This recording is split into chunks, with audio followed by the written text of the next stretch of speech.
Brett Stats Noiseworthy. Welcome in on this important election day. So glad to have you on November the 3rd, 2020. And what feels about as important an election day as I can remember in my lifetime. And I've been through a bunch of these and voted in quite a few. And I hope you take the time, and the polls are open still and will be until 7 o'clock tonight. Hope you'll take the time if you have not already voted. We've had over 100 million early ballots, and I'm not going to be a political analyst here and tell you who that favors, what that means, but it does show you that this is, in the minds of most Americans, about as important an election day as we have had. So I hope that every one of you, and look, teams have taken days off. Schools, the University of Memphis football team did not practice today. They practiced last night, normally an off day, so that everybody could go and vote. I think it was the University of North Carolina. After they voted, they went as a team and did community service work. I thought that was really cool. I tip my cap to the Tar Heels for that. But it's a day that I hope you will exercise your right, because it is a privilege to have a say in the way government will go. I hope you will exercise your right to vote today. Did you do that? Of course I did. Do you not see my little "I voted" sticker? I'm proud for you. You voted across the border, did you not? Well, not across the border, across county lines. I did vote out in Fayette County. Took me a total of maybe 1 minute. Walked up. What? Yeah. Well, you got to think, Dave. This is out in rural Fayette County, where there were about 4 or 5 people volunteering working the polls. When I got there, there was only 2 other people voting. So I guess either I chose a pretty good time slot to get in and get out. But that's why I never really have to deal with early voting or lines, because I know on the day of the election in rural Fayette County, I can just walk in and walk right out, cast my ballot, and do my civic duty and get on with the rest of my day and not have to wait in line. Well, you listen to Drew tell his story today. That is because Brett is off. He's off for the rest of this week. And I think he was actually going to vote today. I don't know if he voted early or not. I'm certain he's going to exercise his right to vote. Carl is the engineer. Did you vote today? No, I had a chance yet, but I'm going soon as the show's over. The show's over. You get an hour. And if you get in line, you're good. So I think this is going to be a day with historic proportion of voters. I was looking, and I think with 100 million voters to start the day, before the polls open this morning, this has to go down as I was looking at the amount of voters per year back to 1820, and I really have the sense this will be the biggest turnout for a presidential election in the history of the United States. We shall see if that indeed is the case. But it does feel as if it is a very special day in that regard. News came out today, and I'm not exactly sure how they're doing this. I know there will be a bunch of interviews and video, just to show you that we're getting closer anyway to basketball, college basketball. Memphis Madness, which has become a big event full of acts, musical acts that come and entertain, and of course you get a scrimmage and you get a dunk contest and you get a three-point contest. The men's and women's teams at the U of M, I think they've already shot a lot of this. Probably. But it will be on YouTube, the Tiger Network YouTube. Also, you can go through GoTigersGo.com to link into it. But that will be at 7 o'clock on November the 12th. But they came out with the announcement today that is how they are going to do it. And so it's going to be virtual? Yeah. Yeah. Well, the wording was this, because so you tell me, you're a bigger tech guy, both of you are, than I am. Probably the least tech-savvy 26-year-old on the planet, but I'll give it a shot. This said a modified version of Memphis Madness. If it is virtual, doesn't it have to be live? You would think so. parts of it, I think, would have to be live, which I'm sure they'll probably shoot some things live, but I'm guessing maybe the scrimmage will be live, but everything else before that, the intro videos, the interviews, stuff like that is already everything previously recorded. What now? Like the player interviews, like not interviews, but like saying their name on the big screen. That's already previously recorded. Well, the intros are, absolutely for every game. That is the case. Right, but everything else, like far as the dunk contest, 3-point shootout, the scrimmage, all that should most definitely be live. You would think. I mean, I have no idea what they're going to do. We'll find out more. I'm going to try to get Sounds Penny tricky. Hardaway on here in the next week or two to see if we can't sort of get a heads up on what to expect. And I know Melissa McFerrin's team, the women, will also be on. It's for both that day. Mark it down. It's the 12th, so 9 days from now at 7 o'clock. It will be on the Tiger Network YouTube channel, and you can access it on the GoTigersGo.com website. This was another interesting day in terms of COVID. We've already had a college football game canceled. Another one. And this is Purdue and Wisconsin. So now this is the second game the Badgers had missed.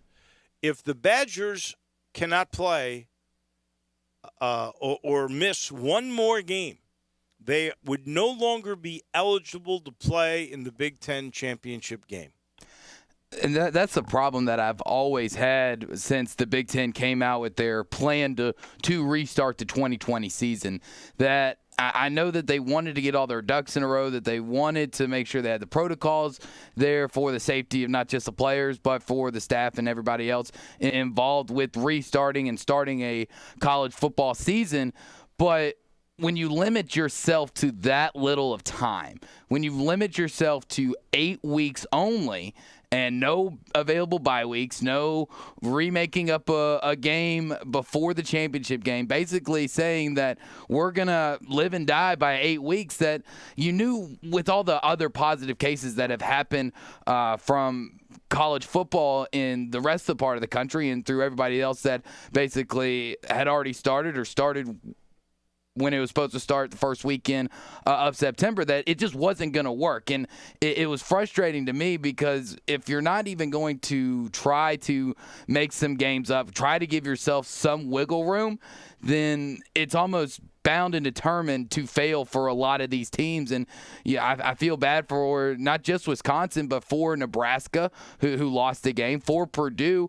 And I think that now that you've seen multiple cancellations in the Big Ten, that they were honestly a little wrong for the Nebraska decision last week. If you're saying that you're allowing your teams to play 8 games this year and that they have 8 weeks to play, and they get a game canceled to nothing that they personally did, then they should get a chance to play a game. I mean, that Nebraska probably should have gotten a chance to play University of Tennessee at Chattanooga last week, and Purdue, I think, should be given a chance to try to pick up a non-conference game this week as long as protocols are met according to the Big Ten bylines that they've laid out for the restart.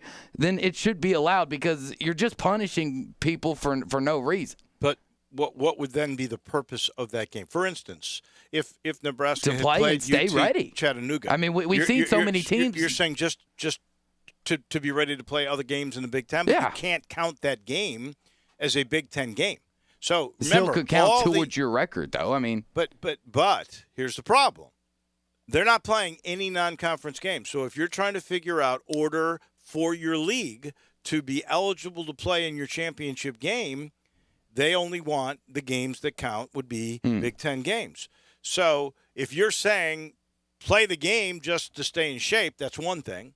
because we've already seen so many teams fall off after having to take a couple weeks off due to other teams or your team getting spreads of COVID-19 through your locker room, that I if think it's not your fault, you should still be able to stay game ready, because we know how tough Big Ten football is. If you take 2-3 weeks off, you're not going to be the same as you were. And I think it's just a detriment to Purdue and Nebraska, and ultimately will probably affect a lot more Big Ten teams before it's all said and done. I think that'll be the case, and I think they may be hard-pressed to get enough people eligible if this trend does continue. I think you're right, too, about one thing there, that if you are off for several weeks, and I think it definitely played a role in Memphis's loss to SMU. I mean, for sure. In that first half, they were not ready for contact, and that was pretty evident. The NFL, this is just coming out now, is continuing to adapt and change their protocols, trying to protect players, coaches, and staff. Today, some additional rules aimed at spreading COVID. When teams are together, Dr. Alan Sills, their chief medical officer, told the NFL Network that he has sent a memo to the clubs asking them to have players wear masks on the sideline and the locker room, and mandating masks during post-game interactions between teams. So at the end of a game, when you come over, the quarterback goes to talk to the other quarterback, he wants a mask on. Maybe that should be the case with the news today, if you haven't heard, but the Denver Broncos CEO and the man himself, John Elway, have tested positive for COVID. They shut down their facilities. They were off today anyway because of Election Day. So they shut everything down and trying to be as safe as they possibly can. And then they're going to test everybody before they begin any kind of practice again. They'll clean the facility. But apparently, Elway and the CEO caught the virus outside of this facility or outside of the franchise. So hopefully that is the and case. According to the report, that Elway and Ellis haven't had close contact with any players or staff in the last few days. So hopefully that case will be contained and not spread throughout the Denver organization. And then one other note that is really weird, Andy Dalton, who was knocked out of the Dallas Cowboys game on a late blow by John Bostic, if you'll recall. He missed the last football game because of concussion protocol. Well, now he's out for several weeks. It has nothing to do with concussion protocol. He tested positive for COVID, and now I guess a lot of the Cowboys are going to have to be tested for COVID. Yeah, there's definitely going to be some high risk, like contact tracing.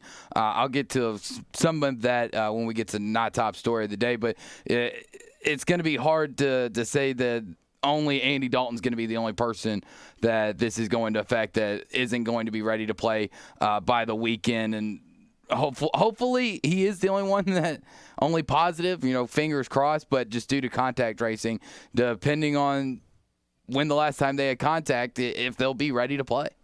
And then one other interesting sideline, this is back to college football for a minute.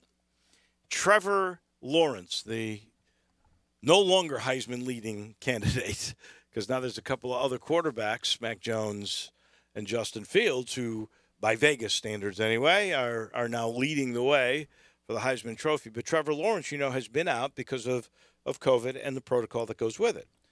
And I'm pretty sure he was asymptomatic, but they are going by the law. And so not fully asymptomatic. He's said that he had mild symptoms. Did he really? Yeah. Oh, I thought it was totally asymptomatic. But nonetheless, he's gone through the 10-day period, and he's testing clear now. So he will be eligible to be on the sidelines of the Notre Dame-Clemson game this Saturday. But he can't play.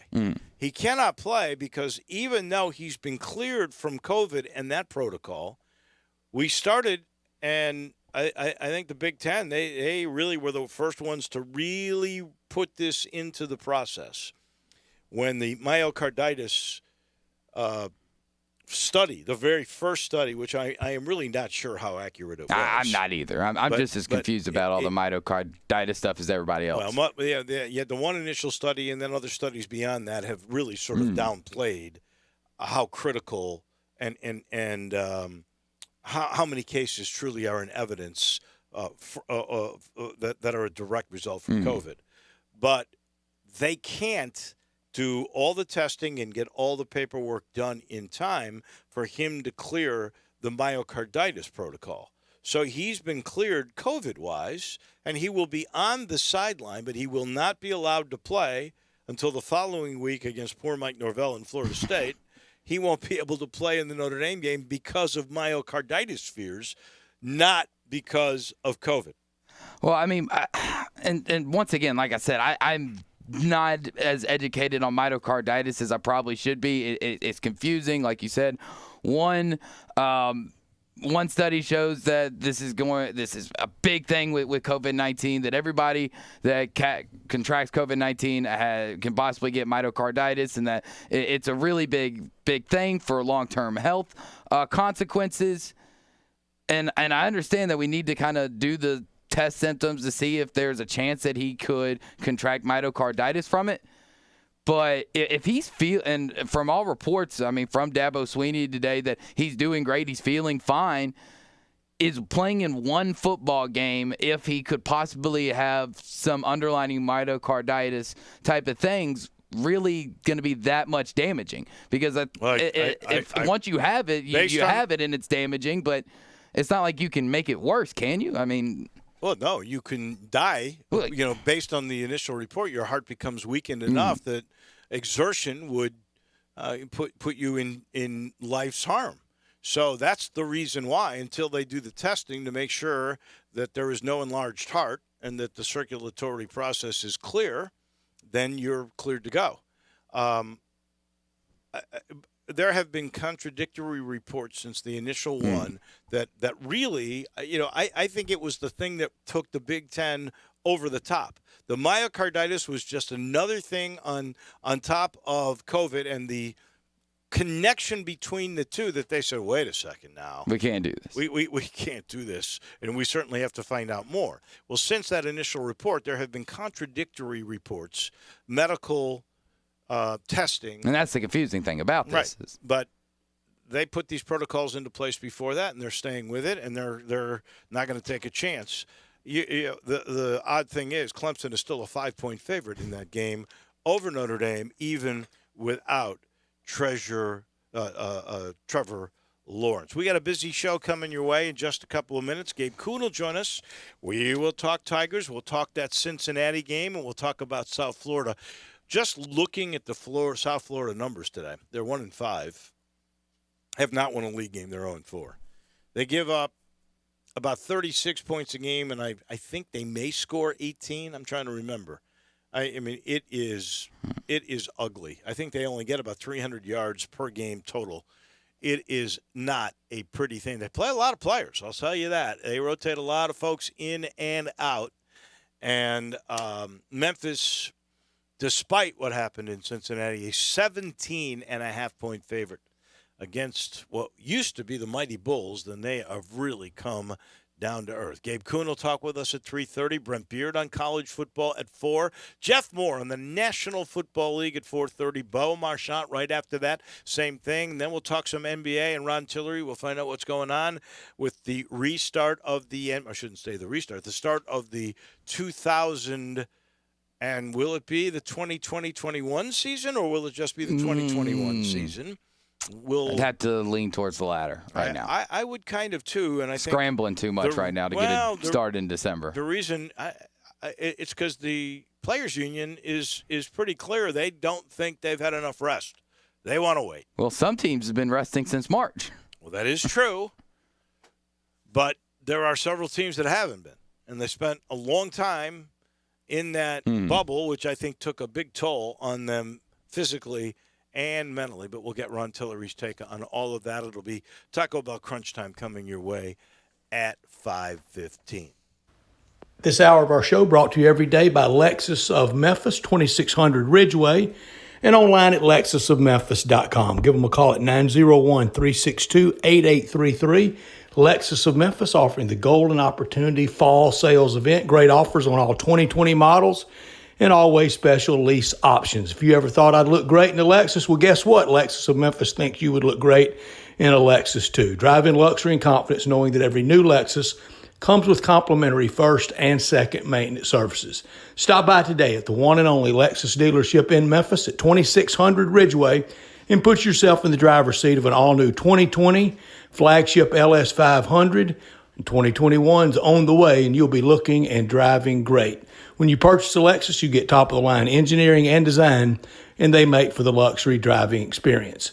901-362-8833, online at lexusofmemphis.com. Experience amazing at Lexus of Memphis.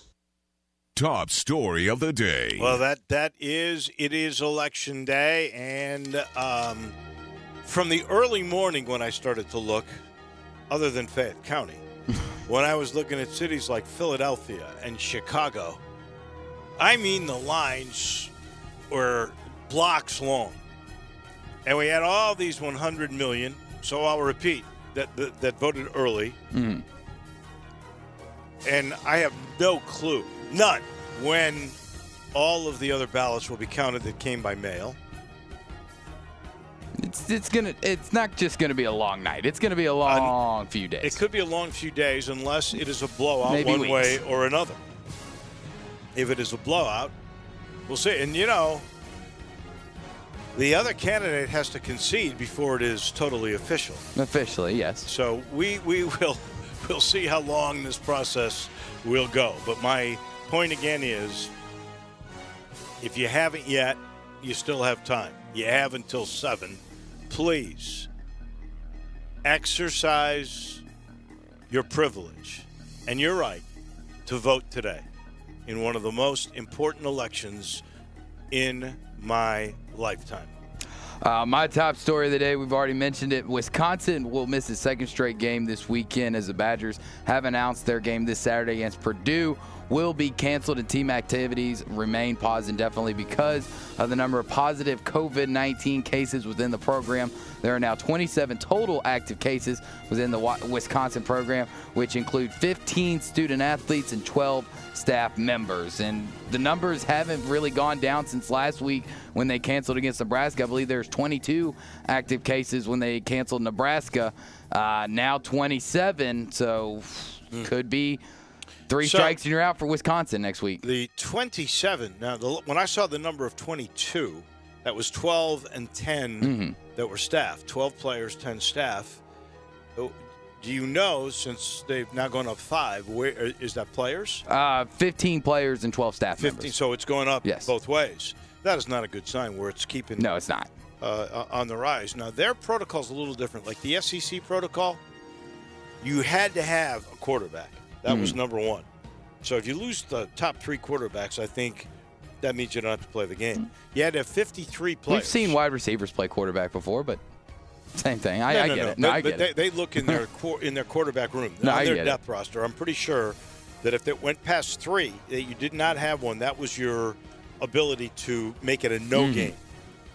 And then 53 players had to be available in order for you also to play. I think there was... Is that 53 scholarship players or just 53 players in general? I think it's 53 total. Okay. Because we have actually seen a lot of walk-ons play this year thus far. Sure. And a lot of them make big differences in games. And then in each room, I want to say there had to be at least 4 offensive linemen from your depth chart. I can't remember the total breakdown, but it was So you had to have a certain number in each room. And yes. that was done by the SEC in a total of 53. Well, if you've got, so you're talking 15 players now, you still have plenty with Wisconsin, unless 3 of them are quarterbacks, which that was the case for the first game. I don't know exactly what the answer is for this second no game.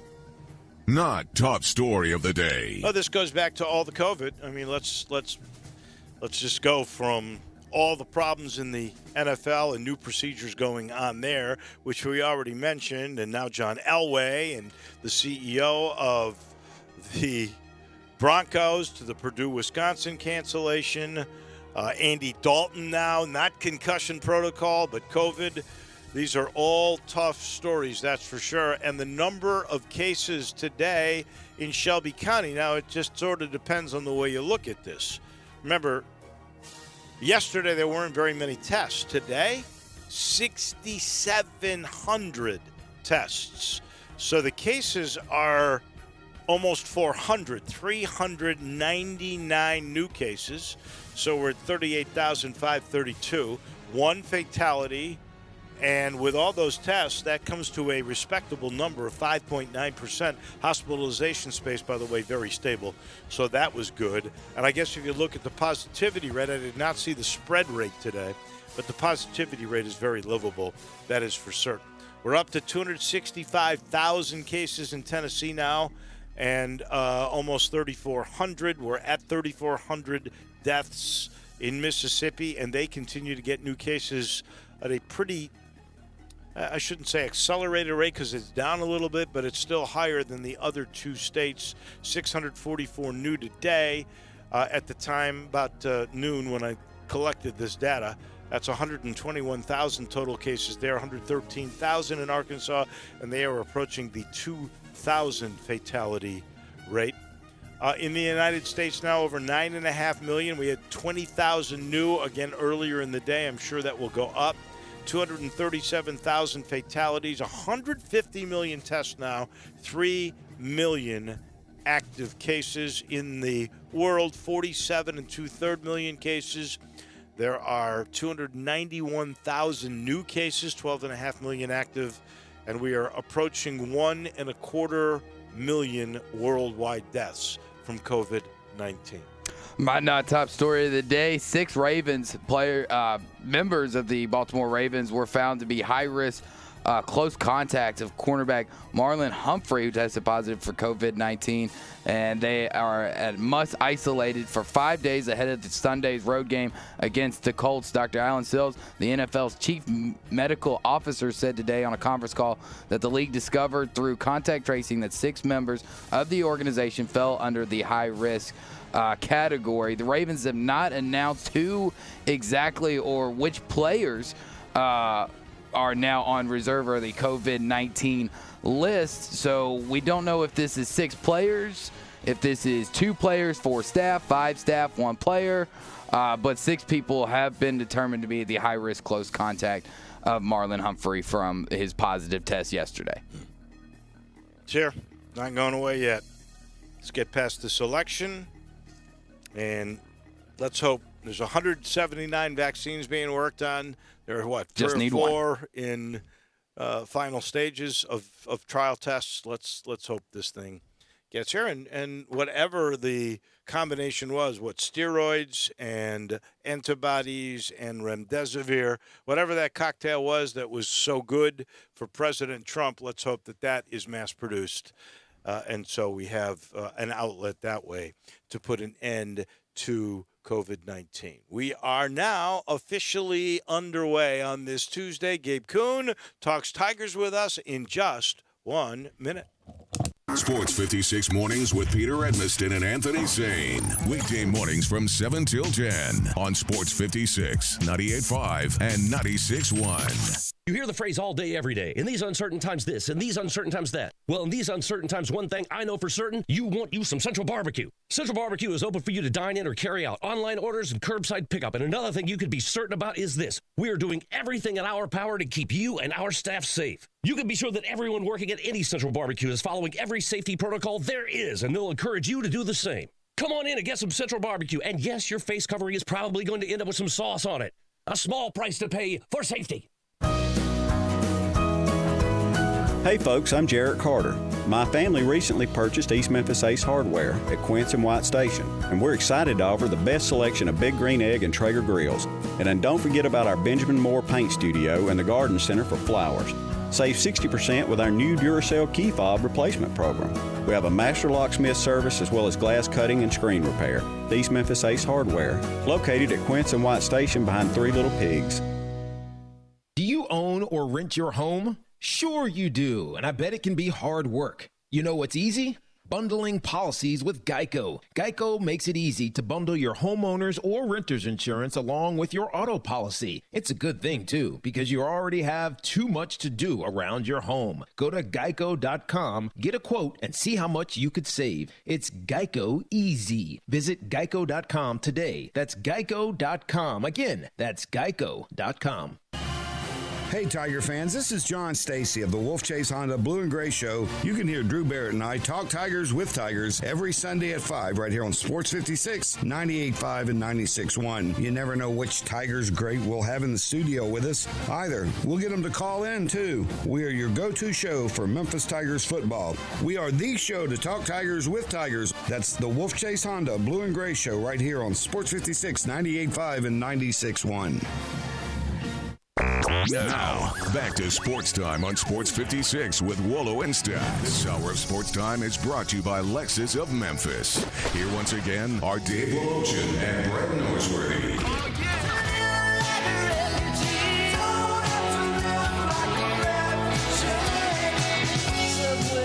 Welcome back into the Family Leisure Studios. By the way, the Holidays at Home sale about to begin. We'll get you a little bit more information about that here before this program is over. Gabe Kuhn's going to talk Tigers with us here in just a second. More news, COVID-related, NFL, and we're talking about America's team here when we talk about the Chicago Bears. And you're saying the offensive lineman – Yeah, this is being reported by Ian Rappaport.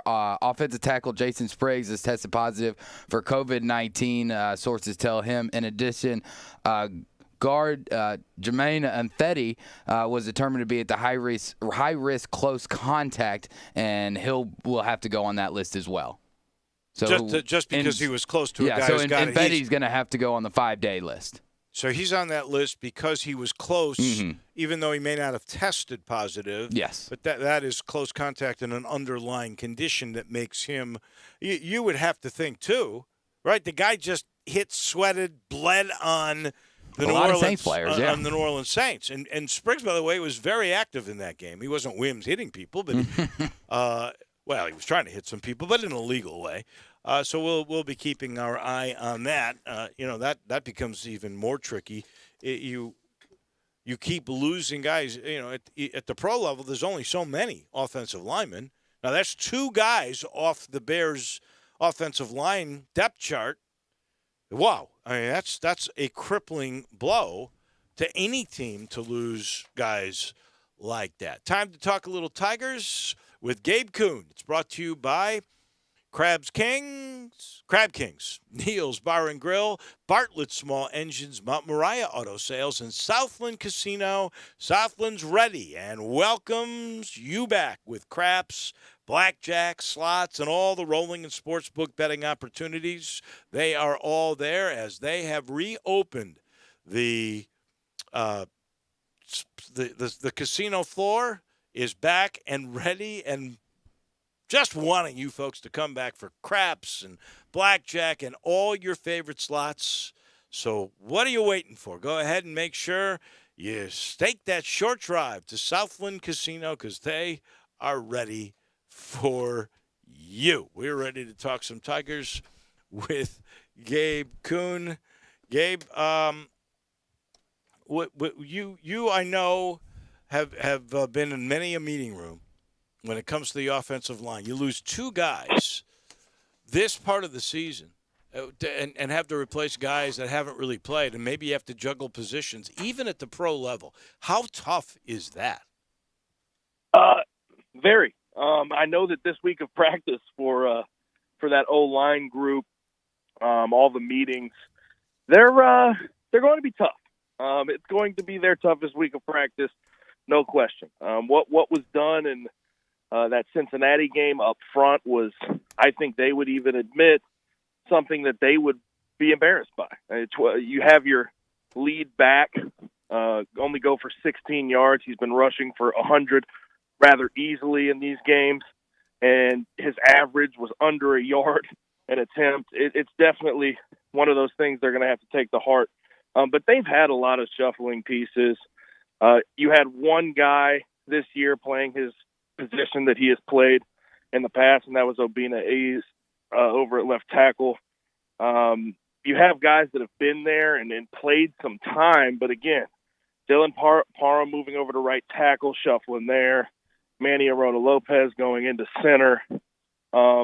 It's tough. You have a lot of moving pieces, and you would hope that at this point in the season, they'd be clicking on all cylinders. They'd be building relationships with each other. But they just faced their toughest test, and I think they got to come out of it and take it to South Florida and show that they can actually run the ball again, get some confidence back. But it's been a tough week probably for that offensive line. No, I brought that up, and I want to get back to that for sure. But I was referring to the Bears now, who have a couple of guys that are really? really going.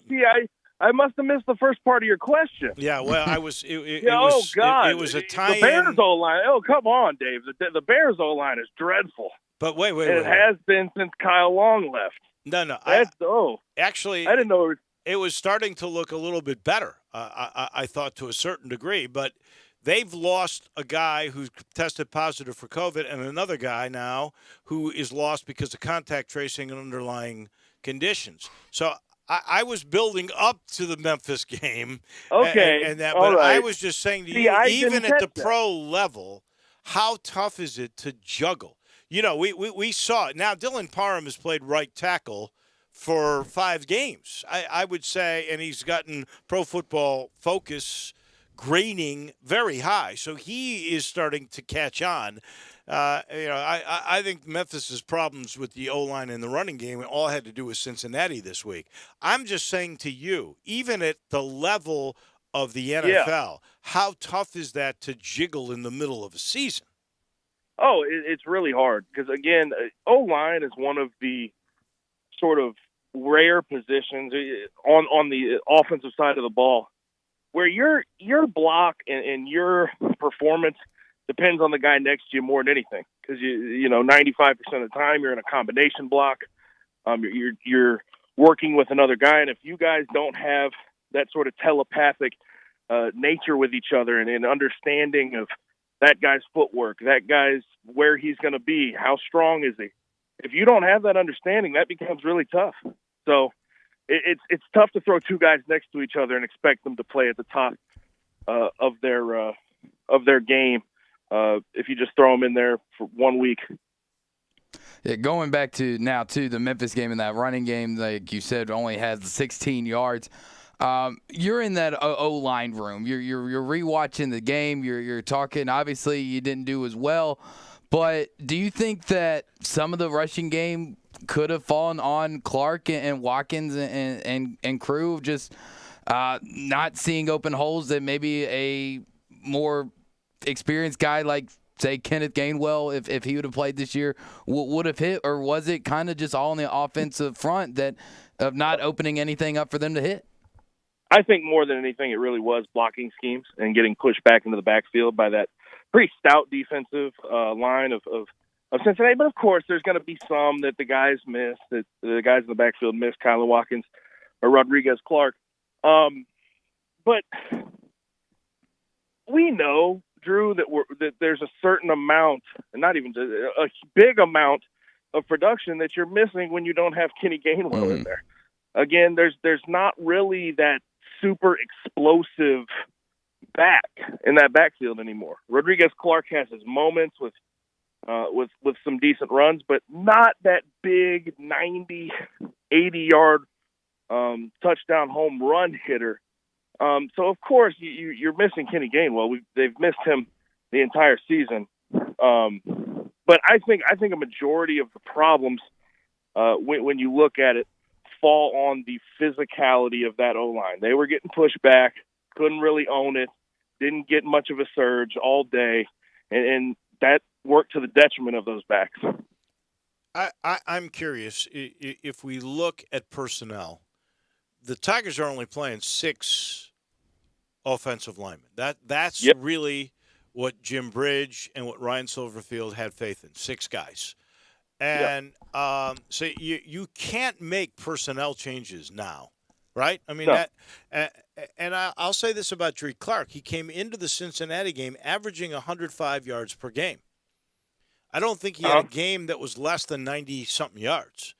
So he's been an effective back. He's not a home run hitter. Let's be honest. We have 2 home run hitters on this team. They are both receivers, Calvin Austin and Taj Washington. And we've seen that, and we saw Taj Washington go 92 yards against that same defense that stopped the Tigers cold on running the football. Is there something schematically, Gabe, that the Tigers and Jim Bridge can do this week to get back to running the football more effectively? And let's be honest now. This defensive line of South Florida is not like the last 2 weeks. It's not Temple or Cincinnati. That's what I'm going to point to. I don't know if it's anything schematically. Obviously, week in, week out, you have different run schemes you want to get into based on the defense that team is presenting. But I don't think there's anything schematic. I looked at it last week, and that Cincinnati defense just plays with another level of physicality at the point of attack. They're very well coached. They're in the right spot at the right time, and then they hit you. I just think, to a certain extent, that the Memphis O-line was outclassed by that D-line of Cincinnati. I don't think it's anything schematic. The Tigers present the same run schemes game in, game out. There's a lot of them, but they run inside zone, they run outside zone, and they run a little bit of lead. So I don't know if it's anything schematic given what we've seen from the Tigers in the past. They like to do the same things on the ground game in, game out. Did you see that coming then? You saw those matchups. You knew you had hesitation last week, but did you see that kind of dominance coming? No. Okay. I mean, on the final rush, the running yards count was 5 yards. And honestly, you get the sack, so I understand that. But when your lead back has 16 yards and under 1 yard per attempt, I don't think you can expect that at all from this team because, I mean, I think I talked to you guys about this a couple weeks ago. That team is best when they build drives off that run game. No doubt. If you can't get that run game started, it's going to be tough sledding for Brady White and those wide receivers, especially considering how much they've had to sort of fill in. I don't know if Javon Ivory or Taj Washington thought they were going to be thrust into their roles that quick, although I thought they did a decent job. You had over 300 yards passing against a team that had only given up 300 yards, period, all year long. So the drawback is time of possession because you can't run the football and you become one-dimensional. I guess let me ask it to you like this. If the Tigers end up winning out and things go their way, and that's possible. It is. And they play Cincinnati again at Nippert in the championship game, what would they do different? Dave, you got me beat, man. I don't know what you can do different. They came out with the game plan that they come out with. What that offense has done these 3 years under Brady White, they did the same things. I guess you go away from what they stopped in the first game, but you don't want to limit yourself against a team like that. So I think that Cincinnati's defense is the class of the AAC, and it's going to be tough for anyone in conference to beat them because of their physicality. I completely agree with you, Gabe. I think they are just, flat out that much better than you. I mean, you got to give it to a team when they're better, they're just better. Now, going forward, we talked to you a few weeks ago after the SMU game about how do you mentally prepare yourself coming off of a heartbreaker loss. And while a lot of we've talked about this yesterday off air, a lot of Tiger fans don't want to admit that these type of losses have happened in years past. You were on a few of those teams that had losses like this against Central Florida early in the season. How do you mentally prepare to come back from a beatdown like that and move forward? You know what, Drew? I think it's easiest to come off of a loss with a newfound sort of confidence. because you don't want it to happen again. Mm-hmm. So you just have to rebound, and you have to go look at what you did wrong in film. You have to fix it, and you have to realize that for the rest of the year, you have to be perfect, especially if you want to make a possible run to get in the AAC championship, which will be very, very tough at this point. But you have to try and look within yourself and fix the wrongs that you did in that blowout. The things that are the most troubling to me, because it's still a game until basically the middle of the third quarter. And Yep. It's a different game in my mind if Memphis scores a touchdown instead of a field goal at the end of the first half. That was their best drive up to then.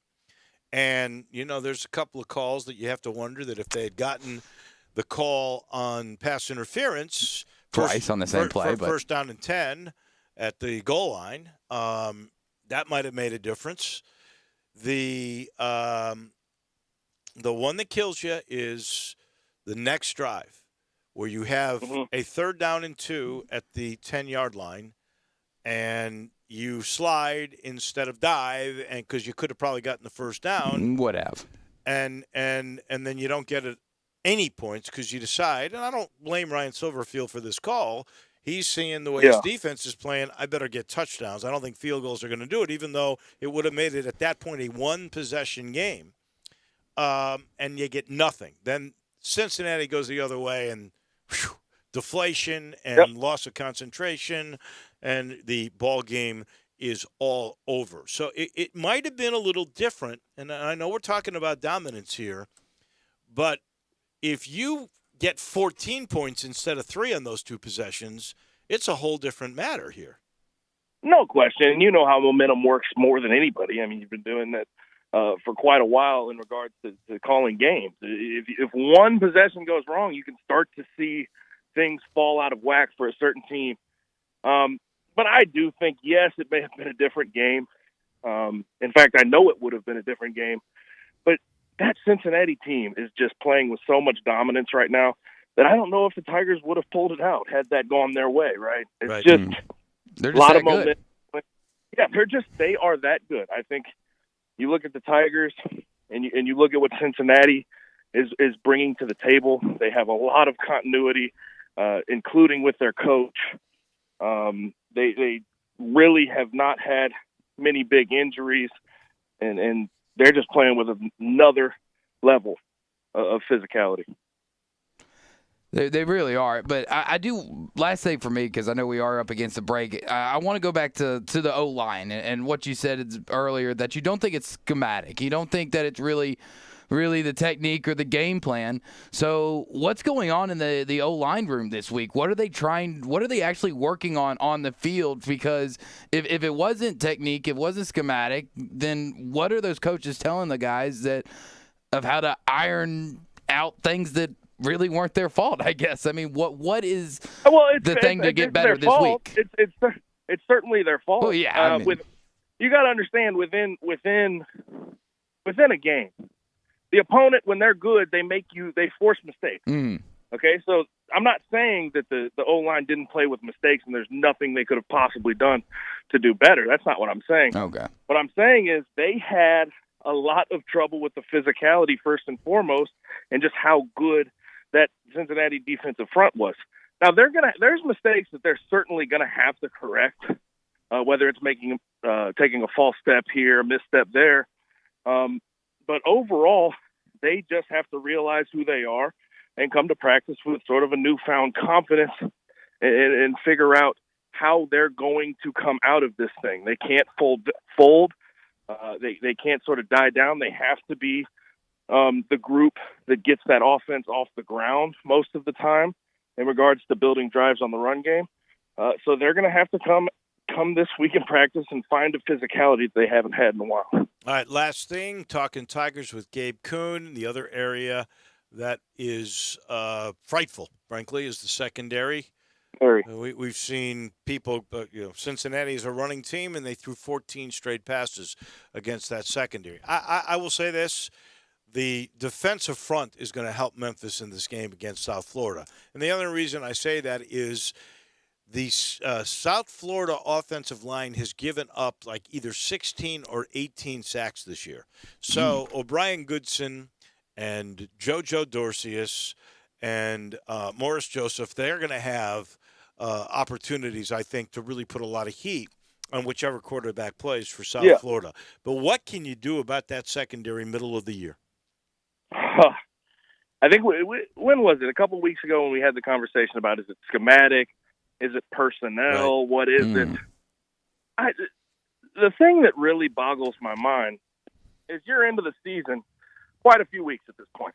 You're now in, what's this, week of the season? This would be week 7? Game 6, but week 6, game 6 for the Tigers, week 7. You're still making mistakes, letting people run wide open. And at some point, you have to point to the personnel in there and say, okay, if you keep making these mistakes, we'll have to go find someone else to do it. And I think Coach Silverfield did refer to that when he talked to the media yesterday, is that they may have to look into some personnel switches, especially in that secondary. So it's concerning. I don't think you're going to have too much trouble in regards to holding down South Florida because they're just not very good on the offensive side of the ball. But going forward, toward the end of the year, by the time we get around to bowl season, they need to have something figured out if they want to go win a bowl game. He is Gabe Kuhn. You listen to him every day on the Happy Hour with Johnny Radio from 1 until 3. Thank you, my friend. We appreciate it. We'll see you at the Liberty Bowl on Saturday. Absolutely. Appreciate it, guys. You got it. Have a good one, Gabe. Talking Tigers brought to you by Crab Kings, Neil's Bar and Grill, Bartlett Small Engines, Mount Moriah Auto Sales, and Southland Casino. They are ready for you. We are back in a minute. We'll put a wrap on this very first hour on this Tuesday, Election Day, on Sports Time on Sports 56. Greg Gaston and Eli Savoy get you through lunch daily from 10 to 1. Well, lunch is served. Only on Sports 56, 98.5 FM and 96.1 FM. Water damage to your home or business can be an absolute nightmare. And the faster you remove the standing water, the faster you can prevent secondary damage. Landmark Construction and Emergency Services specializes in water extraction. They have been a trusted name in the Mid-South for over 20 years. They are a Memphis-based company ready to serve your needs with their 24-hour emergency response. They are always on call and will respond within an hour. They work with most insurance companies and are the official restoration contractor of the Memphis Tigers home team. Landmark Construction and Emergency Services can't prevent disasters in your home and at your business, but their water damage team will certainly respond quickly to minimize and restore the damage. Call 901-452-0390. That's 901-452-0390 or online at landmarkco.org. Family Leisure's done it again. We're talking about the world's biggest spa sale. Up to 30% off on spas and swim spas. Choose from hundreds of different spas from multiple manufacturers. There is special financing available, and if you are in the market, special pricing now as summer starts to dwindle on chemicals and accessories. Always professional delivery available. The spas are going crazy at Family Leisure, I-40 and Whidden Road. Is your wife asking you to stop eating junk food? Well, we have you covered at Humdinger's. It's quick and it's healthy, and most important, it tastes amazing. With many choices from salmon salad to rainbow trout and grilled asparagus. Come visit us for lunch at Humdinger's, 6300 Poplar Avenue. So good, Coach Penny eats with us weekly. Don't forget, Humdinger's offers full-service catering for weddings, social events, or your corporate lunches. You can call 901-260-8292 to find out more. Good news. Southland Casino is now back open. That's right. The most spacious casino floor in the Mid-South is ready to welcome you back to the action with live blackjack, roulette, craps, and all your favorite slots. The action kicks off every day at 9 a.m. and rolls all the way till 5 o'clock the next morning. So what are you waiting for? Go ahead and make the short drive to Southland. We're ready for you. Must be 21 plus. Play responsibly. For help quitting, call 800-522-4700. Now, back to Sports Time on Sports 56 with Wolo and Stats. This hour of Sports Time is brought to you by Lexus of Memphis. Here once again are Dave Voloshin and Brad Norsworthy. We like to party. Welcome back into the Family Leisure Studios, and I do want to let you know the Holidays at Home sale is beginning throughout this month. Pool tables, well, they're up to 30% off. Theater seating at 20% off. Huge savings still on the spas they have left. All the arcade games start as low as $1,300. Game tables starting at only $400. Stay at home for the holidays. We're all doing that now during this pandemic. No place better to do that than with the help of Family Leisure, where family and fun all come together at I-40 and Whidden Road. So we're going to talk NBA later in this program with Ron Tillery and, when this thing is going to begin and all that other stuff. Here's the Celtics are making it very clear to a bunch of teams, and it's not often that you get to the Eastern Conference Finals or a conference finals as a team, and you would have 3 first-round draft picks, but all the wheels and deals, including Memphis, involved, they have just a surplus of picks, including 14, 26, and 30. They are willing to package all 3 of those picks for something a little bit higher than the 14 they got. That could be a pretty big deal. I don't know. I mean, in a weak draft, though. Yeah, that's the thing. So far, they haven't had any takers. I don't know anybody that would really go for that one because from all the expert talk, I mean, once you get out of basically the top 7, 8, then it's a crapshoot.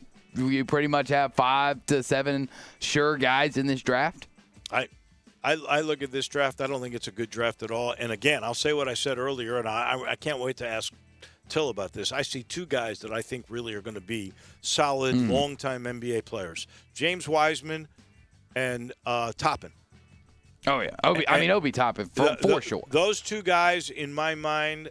Everybody else, Ball and the kid from Israel. Everybody else, I don't know. I think there's some question about every one of those. I mean, I definitely have some question marks around Anthony Edwards. I mean, I absolutely have questions about him. He didn't seem like anything special when he played here in Memphis. No. When I saw him live and in person, he was good, but he wasn't top 3 good to me. No, I didn't think. He is not a great shooter. That could come. They like his body and his potential is what they're going for. I certainly, if that guy is the number 1 pick, and plenty of mocks have him that way, this will be a terrible draft. I agree. That's all I can venture a thought on with that. That is an hour in the books. When we come back, college football front and center. Our friend down in Jacksonville is Brent Beard. He comes your way in just a minute.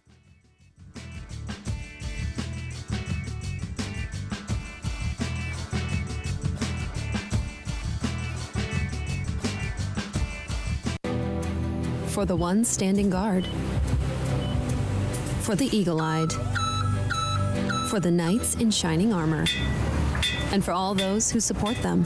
We are Grainger, your experienced safety partner, offering supplies and solutions for every industry, committed to helping keep your facilities safe and your people safer.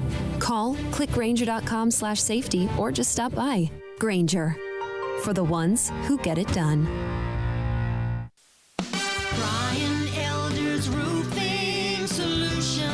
Chris Price here for Brian Elder Roofing. The storms we've had over the past several months have been devastating to our communities. The rainy season is ahead. You may have not even noticed the dripping in your attic, water stains throughout your home, or even worse, mold and mildew. Please call Brian Elder Roofing and we will send out our project managers to assess any damage. We will not try to sell you a roof if all you need is a repair. We will measure your roof from outer space. 0% for 60 months, even no payments till 2022 are available with approved credit.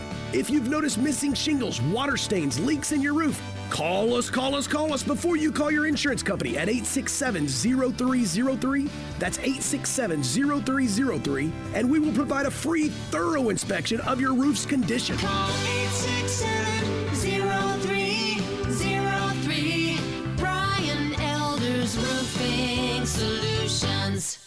So you're watching the game and you see another ad for FanDuel Sportsbook. And you think to yourself, is that legal here in Tennessee? You bet it is. FanDuel Sportsbook is now legal in Tennessee. You can place your first bet on FanDuel Sportsbook risk-free and get up to $1,000 back if you don't win. Seriously, there's no strings attached. Just place any bet you want. If you win, you keep the cash. If you lose, you'll get your entire bet, up to $1,000 back in bonus site credit. So you can take another shot at the end zone on the house. And with FanDuel Sportsbook, generous risk-free bets are just the beginning. They've got a simple app, live betting on every game, and exhilarating bet types such as same-game parlays where you combine multiple bets from one game into a single parlay. Once you win on FanDuel Sportsbook, they get you your winnings in as little as 24 hours. To claim your risk-free bet, just download the FanDuel Sportsbook app and be sure to sign up with promo code BIGHEAD so they know I sent you. That's FanDuel Sportsbook, promo code BIGHEAD. Must be 21 or older and present in Tennessee. Site credit is non-withdrawable. Expires 7 days. See, terms apply. See sportsbook.fanduel.com for details. Problem gambling support. Call 1-800-897-89. We are Sports 56 WHBQ Memphis, W253DF Memphis, and WIVG Tunica Memphis. Flynn Broadcasting Stations. Now, more of Sports Time on Sports 56 with Wolo and Stats. This hour of Sports Time is brought to you by Homer Skelton Hyundai. Here once again are Dave Ocean and Brett Norsworthy. Welcome back in on this election day. What an important day it is. Brett off. Drew filling in. Carl is our engineer, and we start talking college football in the midst of a lot of COVID news today. There were, as we mentioned earlier, 6,700 tests in Shelby County, and because of that, almost 400 cases, 399, but the positivity rate on those tests, 5.9%. So that is a good sign, but there is all kinds of news with COVID related to the NFL and to college football. Purdue, Wisconsin canceled.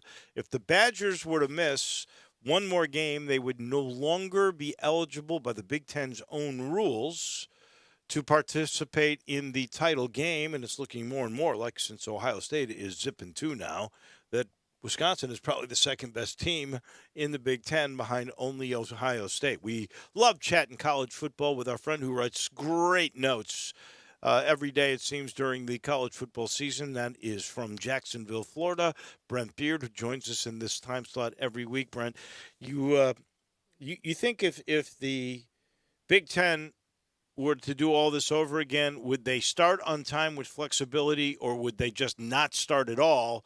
Because now, here we are just a couple of weeks in, and obviously this is really a hard thing for the Big Ten to pull off. Well, and unfortunately, they've done it to themselves, and they gave themselves such a, frankly, razor-sharp edge to be on that really hurt them badly. So I would hope that they would have started. Even if they would have started at the same time as the rest of the conferences, they would have done themselves a major favor by doing so. And that's a really shame for Wisconsin, particularly with the team that they've got that might be able to, one of the few they could probably play against Ohio State for any length of time. So that's unfortunate that they did. On a better note, the Gators just came out and said that this is the first time since late September they've had 0 positive tests. Wow. So that's great. And listen, Dave and Drew, after what they went through and missed 3 weeks in a row, then come out and play their best game of the year against Missouri. I'm glad they've the news is better for them right now. Well, how much, seriously, will the loss of a defensive lineman and a linebacker starters will have to miss the first half because of that brawl? And we sat here yesterday conjecturing that really maybe Dan Mullen ought to miss the first half of this whole game from his behavior. We were surprised, Brent. He only got a $25,000 fine. That is the same fine that Lane Kiffin got for retweeting something he was right about, even though it was the officiating. He was actually correct. Dan Mullen was part of the instigation of the fight, and then he tried to incite the crowd twice after cool heads were supposed to have presided. What is your sense of the penalty that Dan Mullen received? I thought it would have been 50 instead of 25, or maybe even more. And I didn't think they were going to suspend him because of the magnitude of this game that's coming up on Saturday. I don't think they wanted to hurt their television brethren, but at the same time, and a lot of people defended Mullen. A lot of people have said that he was really out of line with what he did.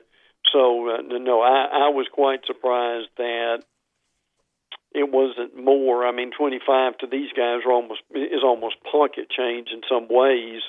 Now, they do have a couple of guys suspended. One that really matters, Zach Carter, is actually he's a defensive end. He was defensive tackle virtually. And then Kyrie Campbell came back this weekend against Missouri. That allowed Zach Carter to move to defensive end, which helped him a lot. So it will hurt to have him out. I mean, obviously the injuries to Georgia or the frankly, the real story to this game. But Mullen, his behavior has been roundly criticized down here, and it should have been. Yeah, it has, Brent, and it kind of feels a little different than what we saw out of him in Starkville. I wouldn't say a complete 180, but just a lot more kind of weird behavior and incidents that he's had in Gainesville. Do you think that it just wasn't kind of known or broadcast in Starkville, or is he just actually kind of flipped around and become a different acting type of dude? I think he wanted to do something to fire his team up, and I think he thought they may have been a little bit lethargic. And frankly, when he got in the locker room, it worked. So that was, I think, his main motivation. The team was trying to protect Kyle Trask. They thought Trask, toward the end of the first half, had gotten a late hit. So they were upset about that, and that's where it came from, and that's kind of where Mullen went looking for the official with that too. So, but that could have been a very dangerous situation. I mean, to stir guys up like that and have fists going is never good. Obviously, the league had to respond to it. They did with the fine. I frankly didn't think any players would be suspended beyond really what they did for the to kind of keep the game intact, shall we say? But yes, what we're seeing a bit more of that out of Mullen, and I think frankly maybe some of that, Drew, is the fact that they think that this could be the year where they finally beat Georgia and are able to go to Atlanta with a team that may have a shot to go to the playoffs. The confrontation between Mullen and Drinkwitz, that looked for real. What was said after the game by Mullen pertaining to his little shouting match with Drinkwitz? They said he really didn't talk about it that much. I mean, what he basically said was that he just kind of said something to the effect of, well, it gets heated at times like that. Never really talking to Drinkwitz and pointing him out. They had kind of a kumbaya session at the end of the game. Mullen pointed out, and he was right, that they really had no more incidents afterwards, and that he and Drinkwitz spent several minutes together. They both, and I think this kind of came from the league, both schools kind of drafted a statement a few hours or day after the game to appear to be in unison with that. So I'll say this: there were no short, curt handshakes or anything of that nature. I mean, they seemed to whatever had gone on had worked it out by the end of the game. All right, let's get to this showdown. In the East, Georgia and Florida, the Bulldogs favored by 5. Some people still wonder, do the Bulldogs have a quarterback? We know Florida does. and this is on a neutral. What is the Brent Beard's sense of what will happen on Saturday? Well, it's as big a game as we were hoping it would be. They're both not undefeated, but still they are here, and it's basically for the lead dog in the East to go to Atlanta. I think your big things here are the Georgia injuries. Richard LeCount, who had the dirt biking incident when he got back, he's out for a few games. Julian Rochester, their defensive lineman, is out for the year with an ACL. George Pickens, one of the better wide receivers in the league, he has a pectoral injury. We don't know how quickly he will come back. He will be evaluated. So will Jordan Davis, Quay Walker. They think those guys will play. Now, as far as where you are in the game, what we've got here for Georgia is they've got the best defense in the league. Now, with these guys gone, that may not be the case. Florida's defense actually stepped up and played much better against Missouri, who was a pretty hot team at that point. But I think the two big questions here are going to be, can Stetson Bennett keep his team in the game throughout, or will the game be too big for him, as it was against Alabama? They did what they needed to do against Kentucky. They ran the ball. Against Alabama, they threw 40 times. They ran 30. That needs to be reversed. Against Florida, they need to run more than they throw and be more effective in doing it. And what Florida wants to do, obviously, is to make Bennett beat them by stopping the run, and that's going to be hard to do for the Gators also. But, guys, this Florida offense is really evolved. I mean, it's one of the better ones. It's Alabama-like right now. Multiple receivers, Kadarius Toney, Trayvon Grimes, Justin Shorter, and one of the better quarterbacks in the league and the nation, and Kyle Trask. Gators struggle running it. Georgia struggles throwing it. Gators' defense is more susceptible than Florida will be. The Gators, I think these players who've had COVID, including McPherson, the field goal kicker, will be back for the game. Going to be very unusual, guys. No RB City, basically 20,000 for the game. Still a neutral site game. Still the biggest game event of the year in this city. So wish we had more people who could be there. They won't, but the game and the stakes remain as high as ever.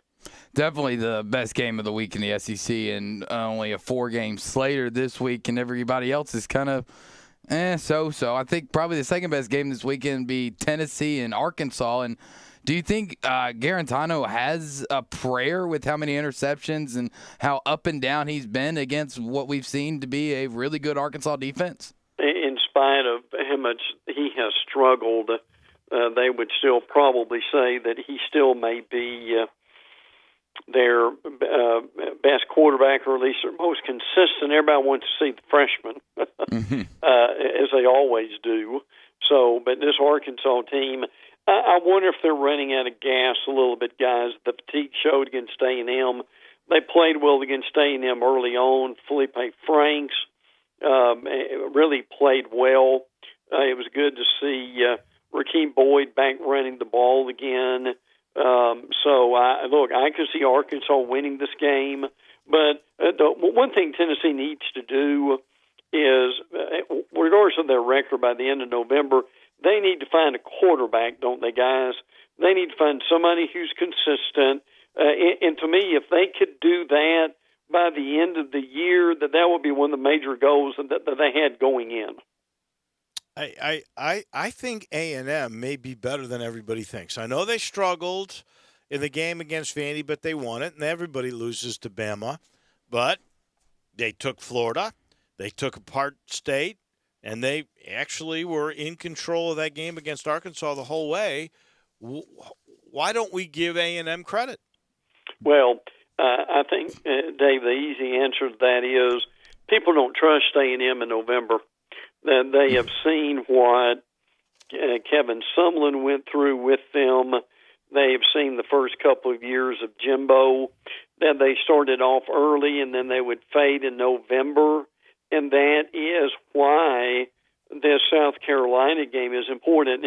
Listen, Jimbo has, and this goes to Jimbo at Florida State. Jimbo has a clunker up his sleeve every year, and you don't know when that's coming. Now, what's interesting is just the reverse is true. South Carolina has this game to where they look like an SEC Eastern Division contender at some point, and they come up and pull an upset. So what are we going to see Saturday? Will it be the A&M that's consistent, as Dave mentioned, or will it be the clunker? And for South Carolina, could they rise up and have a game similar to what they did against Georgia last year when they won? Now, to his credit, Kellen Mond has broken some of Johnny Manziel's passing records. A&M's number one in the nation in third down conversion percentage, 60%, which is amazing. Isaiah Spiller's still very good. Weidemeyer is a really good tight end. So you would think that this would be I think this is a character game for them. Can they continue to get better as a month goes on? Because, guys, if they do, that this team could end up being 9-1 and been looked at favorably, maybe even for the playoffs. Now, obviously, if Alabama and Florida run the table up to Atlanta, that would be another story. But this could be the best A&M team we've seen in years if they get through November. It really could, and you kind of hope it for A&M fans. And the short answer to what Dave asked you in the first place is why don't we touch them? Is because, well, it's A&M, and A&M does A&M things, and they find a way to kind of ruin it for themselves. Other game this week is, I don't know how Vegas even put an over-under on it with Vandy and Mississippi State. Yeah. Is this the week that the air raid finally lets loose again like we saw at LSU? This is really a crucial game for State. If they're going to win another game, that it probably is going to be this.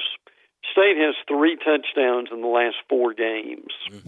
That's a mouthful right there. Before Vanderbilt, struggling, not really going anywhere. Unfortunately, I still like Derek Mason, but it has not been pretty by any stretch of the imagination. Guys, I think what is mystifying to me is in the Alabama game, neither quarterback, frankly, in Will Rogers or KJ Costello, let's just be honest, were very good at all. I mean, they struggled just to get the ball to the receivers. So, and it's amazing, Bama didn't have more interceptions than they did. I think the roster purge will continue for State as it goes along. Now, again, Leach's record at Texas Tech and Washington State his first 2 years was not very good. Now, after that, he went on a stretch at both places to where it was fairly impressive. So he at this point, these two teams just need to get through the year so they can get back to recruiting and rebuilding the program. Yeah, I think in the case of Leach, he's done this everywhere. Yes. He ends up having to run people. He didn't have a spring to do it, so it's happening before our very eyes. I think he's a tough guy to play for, unless you're his kind of guy, and then and then they like him, and there's a bunch of guys there that don't like him. Hill's now opted out, so they don't have any weapons left. I have a theory that every team, you mentioned this earlier about clunkers, and that A&M gets a clunker every year. I think every team gets a clunker. In fact, I'm going to tell you, I think Clemson had their clunker. Yes, I think their clunker was this past weekend when their defense, everybody wants to talk about no Trevor Lawrence, DJ Ogalala, or whatever his name is. I had it down yesterday. DJ, DJ Uwagalele. There it is. Uwagalele. I had it down perfect yesterday, Brent, I swear. Is a good way to call it. DJ is fine. And the way you know that is because these guys in Vegas are pretty smart. Clemson is at Notre Dame, and the quarterback is DJ and guess what? It's the Tigers of Clemson that are 5-point favorites at Notre Dame. So I think every team ends up with a clunker. Can, in your mind, though, Clemson beat Notre Dame in South Bend without Trevor Lawrence? I think they'll beat them bad, frankly. Wow. Look, Clemson is an elite team. Notre Dame is a good team. That's your difference. I know Notre Dame is rated high, but I don't think Ian Book can perform to what he needs to do. Now, I'll admit today's point a few minutes ago is the Clemson secondary and the defense overall, and I think Brent Venables will get this fixed at some point. They have struggled to a degree. And look, Boston College, you give them credit. I mean, they played well, but that's a good football team, frankly. It is. And I really like their quarterback and what they've done. And also today's point, what's different about Clemson when they have a clunker is they usually win it. That the other teams, i.e. Georgia, South Carolina last year, Georgia did not. But I think that's what's so different about Clemson is they've just got that much of a better roster. They're not going to be in awe of touchdown Jesus. I know a lot of them haven't been up there, including even Dabo mentioned that. Travis Etienne still playing well. Look, I just think they've got way too much talent for Notre Dame. But look, if you're a Notre Dame fan, don't despair, because even if you lose, if you get it together and win out, you're probably playing Clemson again in the ACC championship game. And if they were to beat Clemson at that point, they would have real argument to be in. So, or you can reverse it. If somehow Notre Dame won, Clemson loses, and then Clemson beats them in the ACC championship game, I think we get the picture there of what might happen at that point. And listen, as we cover the ACC, if you would have told me that there may be a possibility of not one but two teams from the ACC in the playoffs, I think a lot of folks in the early year would have said you're crazy. Well, we had a conspiracy thing going yesterday where we think Lawrence is not playing on purpose so that Notre Dame wins this one and then Clemson wins the championship game and they both go to the playoffs. There is and one. Notre Dame stays in the ACC long term. Oh, yeah, and that's it. That's the final chapter. They go, we made the playoffs this way. We're staying in. There's another ACC game. Well, it's got half of an ACC game that I think is really intriguing. And part of it is the line. Virginia Tech is a 19-point favorite against an undefeated Liberty team. And I'm going to tell you, I know this for a fact. The head coach at Virginia Tech, Justin Fuente, is not exactly warm and fuzzy fond of Hugh Freeze. Yeah. Not a big fan. There is no love lost between those two guys. And so I find that, in fact, I'm letting you know early that my shock is going to be that Liberty is going to cover that spread of 19. Okay. I'll go ahead and write it down. Because I think neither of them like each other, and I think they're pretty darn good. I'm not going to say Liberty's going to win that game, but I think that game is going to be a close game. But I am really shocked at that line. Listen, I agree with you about that. That's a good club, and there's already talk. I'm sure this will shock you that if Liberty goes undefeated, will Hugh ease his way back into the SEC maybe? So, and it still may be a little early for that with COVID keeping all these schools from making a change along the way. But I'm glad you pointed that one out. I would agree with you. And look, I know we're running out of time, but I would be remiss with my my love and appreciation for the non-Power 5 if I didn't give a little bit of love to Cincinnati and Luke Fickell and what they have done at this point. Now, look, I'm not saying it's going to happen, but I'm enjoying this talk about could Cincinnati do enough to get into the the playoffs. Now, look, I've been in the mock committee. I've been in that room, and at that point, there wasn't a lot of love at that point for UCF. And again, it was 2018. We were looking like at 2013 schedules, and I get that. But and Dave, I know you have, but I enjoy mentioning Cincinnati and BYU and some of this bunch as often as I can because they deserve it. And we appreciate that, but I'm going to assure you, when it comes to giving love to Luke Fickell and Cincinnati this week, you're the only one around here. Respect. We've given a lot of respect, but not love. To do that. But since you mentioned that last thing, because we do have to go, and I realized this from your notes, there's a really other big game that could be a factor down the road as to who gets into a New Year's Day 6 bowl, and that is Boise State and BYU. Oh, yeah, absolutely. And listen, you guys know this, maybe some of your listeners don't, but I'm telling you, if you have not seen Zach Wilson, the quarterback at BYU, who is 7-0, you owe it to yourself to see him. No question. He is the real deal. Brent, as always, it's a pleasure chatting with you. Stay healthy. I know you're going to enjoy the cocktail party, even if we can't say that anymore. You'll enjoy that this week, and we look forward to chatting with you again next week. Can't wait, guys. Take care, okay? Bye-bye. Thanks, Brent. That is Brent Beard. Down in Jacksonville, our title sponsor for this hour of the program is Homer Skelton Hyundai in Olive Branch, Genesis of Olive Branch. The 2021s have started to arrive. I have got to go call. I've got to talk to Chris True. I got to find out if the Genesis SUV, this incredible piece of technology that we have been waiting for like 2 or 3 years, if indeed it has arrived. Now, I got a 2021 Sonata, and you want to talk about technology? Oh, my goodness. Got every bell and whistle, seat warmers, seat coolers, screens that show me the above view, the behind view, the ahead view, push a button and I can't get into another lane if there's anything there. So safe. In fact, you know that Hyundai tied for the most number of top safety pick vehicles in 2020.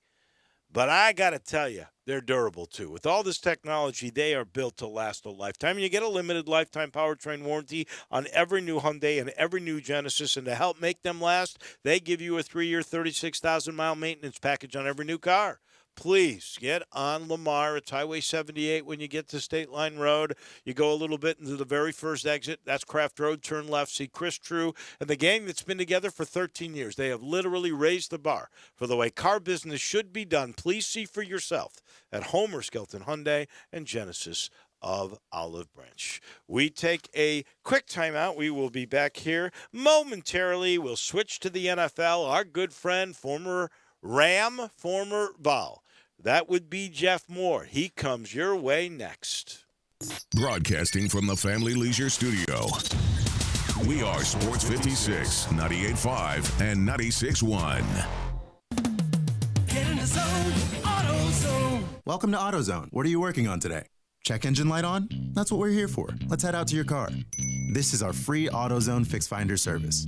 It's what we use to help troubleshoot your check engine light. It analyzes your specific vehicle information to give you the code you need to know, and even tells you the likely issue. And if you're feeling like you need a bit of help with the fix, we know some of the best repair shops around. Getting your job done just got easier. Restrictions and details at AutoZone.com. Get in the zone, AutoZone. Javier's Auto Body is colliding with a shortage of licensed techs. That 2017 is waiting on a clear coat, that 09 needs its left rear sanded, pounded, and painted, and the guy over there is waiting on an estimate. It's time to hire. I need Indeed. Indeed you do. The moment you sponsor a job on Indeed, you get a short list of quality candidates from our resume database. Indeed delivers 2.5 times more hires than the other branded job sites combined, according to Breezy HR 2019. Visit Indeed.com/credit and get a $75 credit for your first job post. Terms and conditions apply.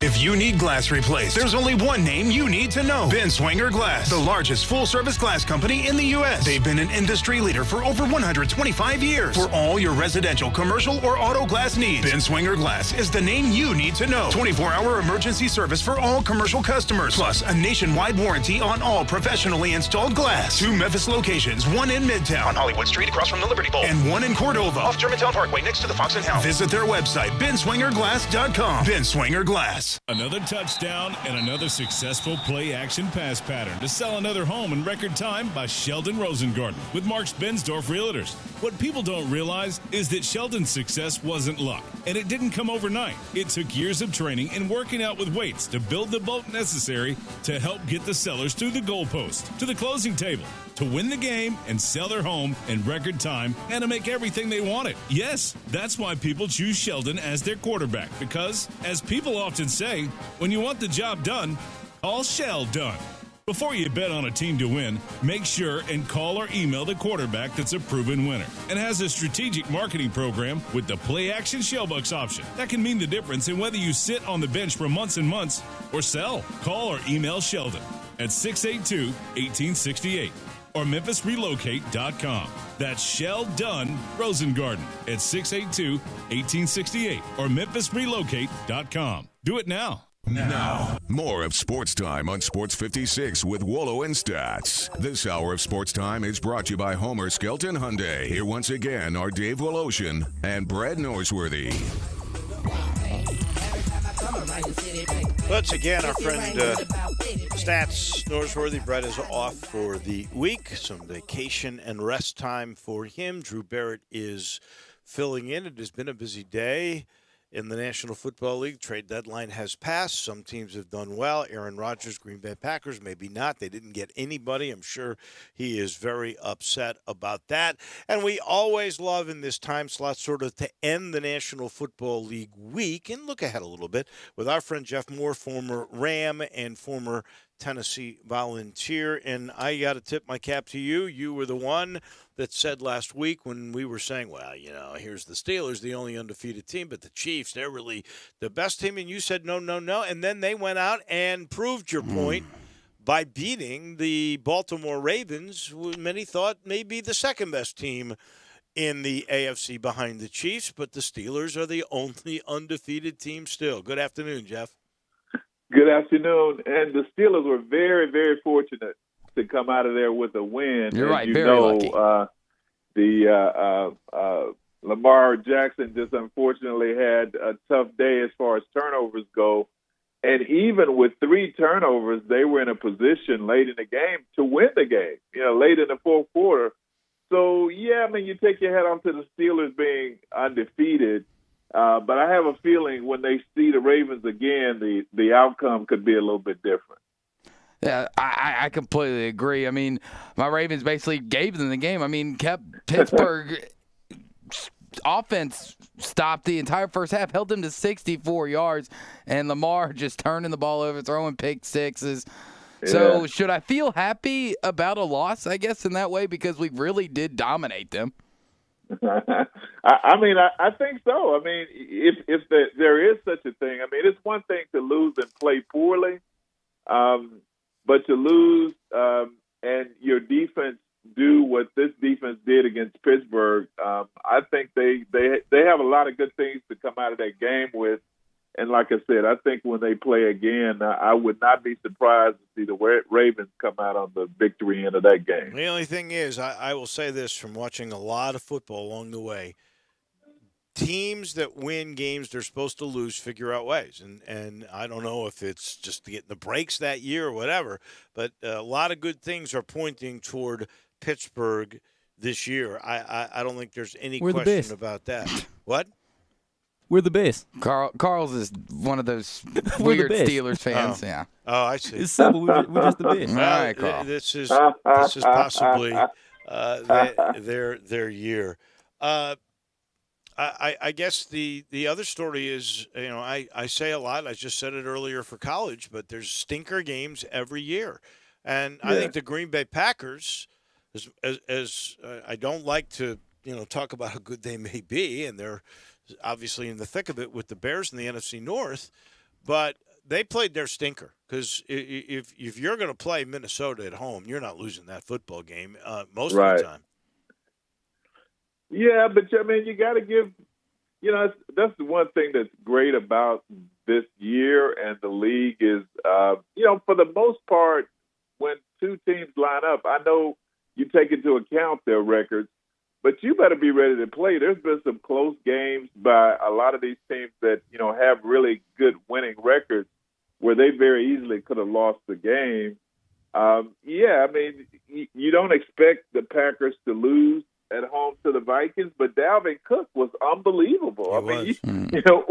You can't, when a guy's having that kind of a day, and some of those touchdowns he scored, he was barely touched, much less broke tackles. It was just an impressive day for him and that offense. And, I think the Packers are in good shape. I think they're going to be okay.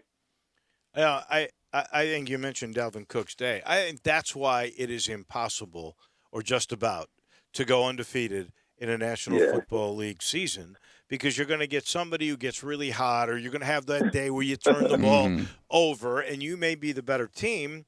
But, it's amazing. We haven't had but one, the Dolphins, the 72 Dolphins, and other than that, nobody except the Patriots came close a couple of years ago, but that's it. Yeah, that's true. And, the classic example was the Titans and the Bengals game. Yeah.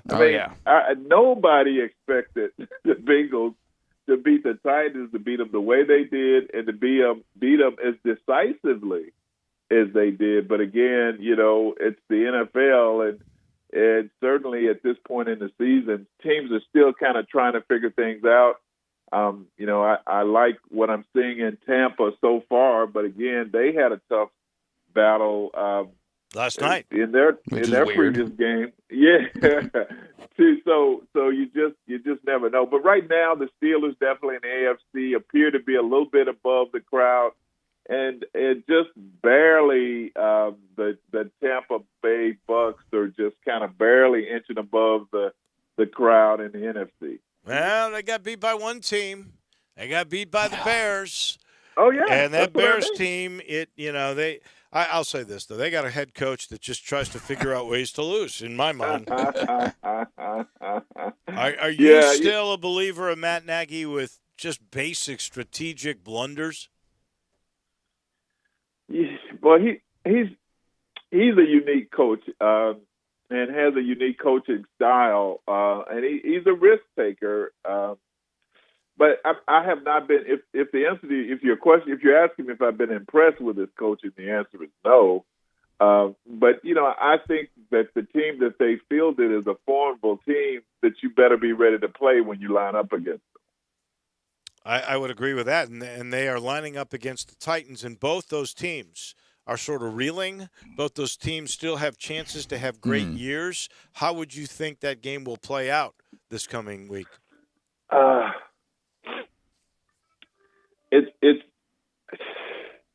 I like the Titans because of their offense. I think Tannehill will rebound and play better, and the way that they run the football. I think they just have a little bit more balance on offense, and just a slight advantage there because certainly the Bears are the better defensive team. So we'll see. I think the Titans will come back and play well and win the game. I think you're right, Jeff. The one thing with the Titans that definitely worries me is the third down defense. Jeff, it's been so bad, the worst in the league.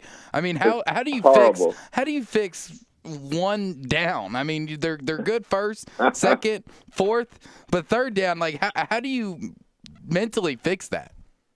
Well, I think the answer for them is they're going to have to start taking risks on third down. They got nothing to lose, but they've got to start blitzing or sending extra guys to get pressure on a quarterback to make him get rid of the ball, because what happens when you're that horrible on third down is that wears your defense out. So they don't get off the field.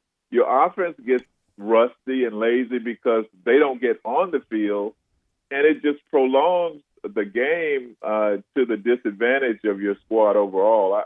I think that's something they got to get fixed and get fixed in a hurry. And certainly their coach, recognizes that they have got to take risks on third down. Jeff, they are making a few more stringent rules in terms of COVID because we've been affected by so much of it. Andy Dalton was out with concussion protocol. Now he's got COVID. Heck, John Wow. Elway's got COVID. It is all over the place, and so the head of medical for the NFL is now trying to make enforcement of masks on sidelines. The only time you're not going to have a mask over your mouth and your nose is when you are playing in the game. If you come to shake hands afterwards with the other team, you got to put a mask on. If you're not playing and you're on the sideline, I guess when the defense comes off, you got to put a mask on. Do you think that players will be able to do this and still perform? Yeah, I mean, I think definitely the players are able to do it. It's just a matter of having somebody on the sideline whose assignment is to continuously remind the guys, because we're creatures of habit, and guys aren't accustomed to putting face masks on when they're not in the game or when they're talking on the sideline. So it's just kind of a new behavior that they've got to adopt, and they're going to need to have some help to do it. But I think they will, and they certainly understand the risk and this environment that we're in, and how detrimental it could be to the team if they get taken off the field because they've contracted COVID. So, yeah, I think they'll figure it out, and they have to. They've got to be mindful of doing everything they can to make sure that the players are able to stay on the field. Yeah, the biggest thing you said there, Jeff, was having somebody there to enforce it. I mean, you can put all the protocols you want out there, but like you said, until there's really punishment for it, I don't know how seriously some of these guys are going to take it. But my question, though, for you right now is obviously the best way for a rookie quarterback to start his career is 1-0, and that's exactly what Tua did. What was your first impression of Tua's start? Man, I was just so happy for Tua to just stay upright for the most part, especially after the sack and the lick that he took when he fumbled. Mm-hmm. I'm serious. I was happy to see him get out of that game healthy. He didn't pass for a lot of yards. I liked the way he stood in there and threw the slant for the touchdown. I was just pleased to see him get through a game healthy. I like his presence in the pocket. There just wasn't a whole lot that he was able to show because of the way that the game went. So we'll just have to see. But I think he's going to be a great talent. And, again, I'm just glad to see him healthy and able to play next week. The Tampa Bay Buccaneers, you mentioned that they may be the best team in the NFC, and they've just added Antonio Brown, the receiver.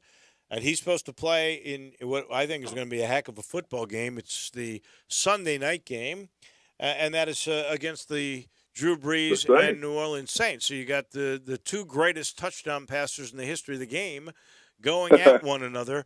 So this is a two-part question. Do you think sometimes when chemistry is really good that you take a chance when you get a guy who has been a disruptor before? So your thoughts on Antonio Brown and what you expect Sunday night between the Bucs and the Saints? I think that he'll see limited action, and I think Antonio Brown will be a factor. He's just a great talent. He's hungry. He's definitely been humbled by what he's had to go through these last 2 years.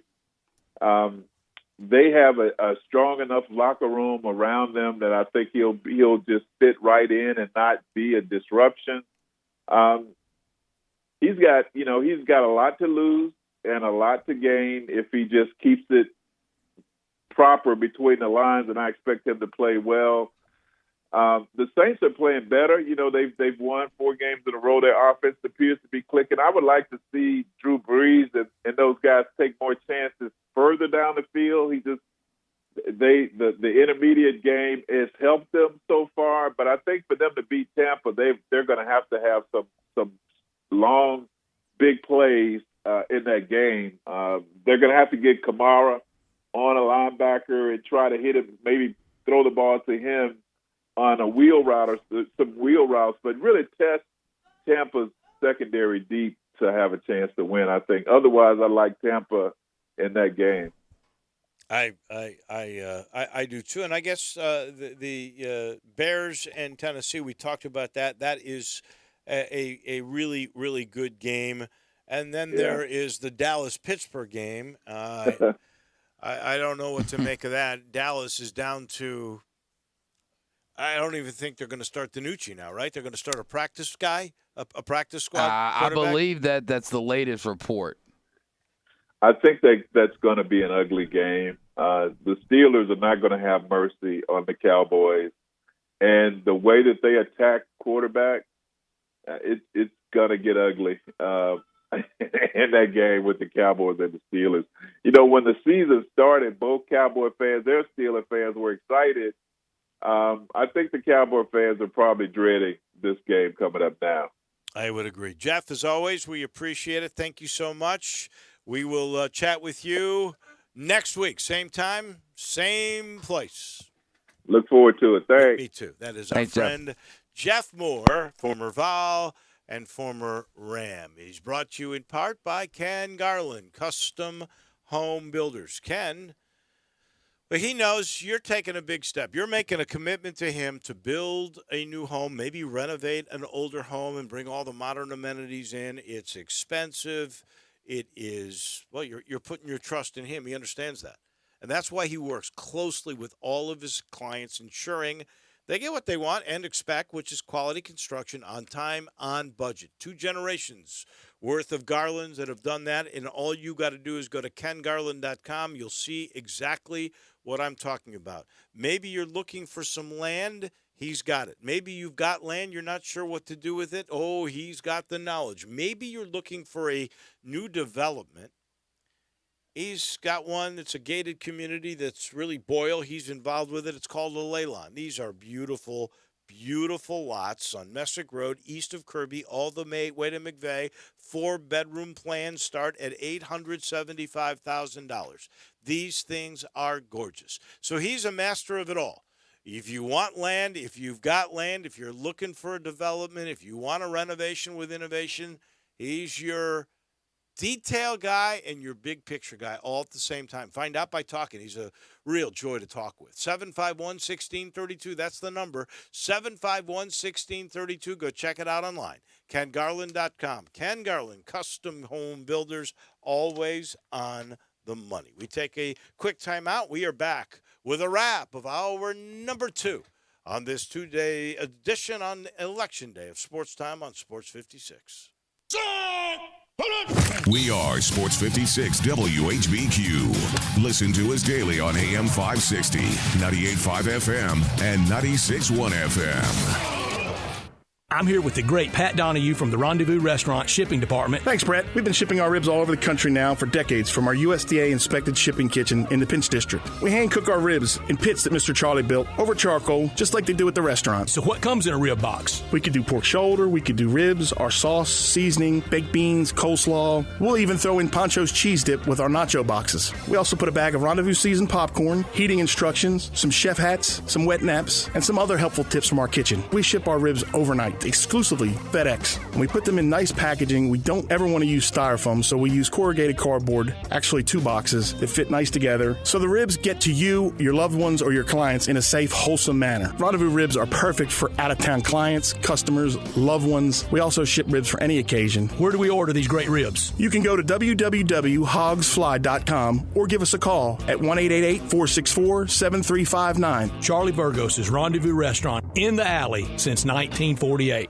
I Buy Houses, 901-406-1101. That's 901-406-1101. I Buy Houses. I Buy Houses will buy a house in any area, in any condition, and yes, it's guaranteed to close in 5 days. If you need to sell your home quickly, call 901-406-1101. If you've been through a divorce, if you lost your job, if you're tired of renters, I Buy Houses can get you your money quickly. I Buy Houses will buy your home in Shelby County, DeSoto County, Memphis, Bartlett, South Haven, Horn Lake, Olive Branch, anywhere and everywhere in between in any condition. And yes, they're open 24 hours a day, 7 days a week. I Buy Houses, 901-406-1101. That's 901-406-1101. Grab that pen, 901-406-1101. I Buy Houses. Did you know nearly 40% of men under 40 and over 75% of men over the age of 40 experience sexual performance concerns? At the Memphis Men's Clinic, their experienced physician performs a comprehensive evaluation that determines which specific issues may interfere with your sexual performance. These issues can vary and range from anxiety to medical issues, low testosterone, or erectile dysfunction. The Memphis Men's Clinic has evaluated hundreds of men of all ages over the years and reestablished a normal sexual life. The Memphis Men's Clinic will work aggressively to resolve issues and allow you to restore your sexual health and overall well-being. That's the Memphis way. If you're 20 years old or 90 years old, come and get cared for the Memphis way. Treatment that's based on your specific needs after a professional clinical evaluation by their experienced board-certified physician. Call the Memphis Men's Clinic today at 901-443-0475 or visit memphismensclinic.com. I want to do some bragging rights. Hey, I was just the other day overhearing a conversation with Big Mike, the manager of DeSoto Auto Sales. They've got people buying cars all over the country. North Carolina, South Carolina, Georgia, Alabama, Arkansas, Texas. People from all over the country buy cars at DeSoto Auto Sales in Olive Branch, Mississippi. Why? DeSoto Auto Sales has the most stringent car inspection in America. They get it right the first time. Quality and low mileage. Factory warranty on most vehicles. My favorite part is the people who work there. Big Mike, all the employees are professional, friendly, and go that extra mile. Expect as you walk in the door, you are treated like family. DeSoto Auto Sales understands your time matters. We can help you find your dream car and get all the paperwork finished in less than an hour. Come see us at DeSoto Auto Sales and be part of our family.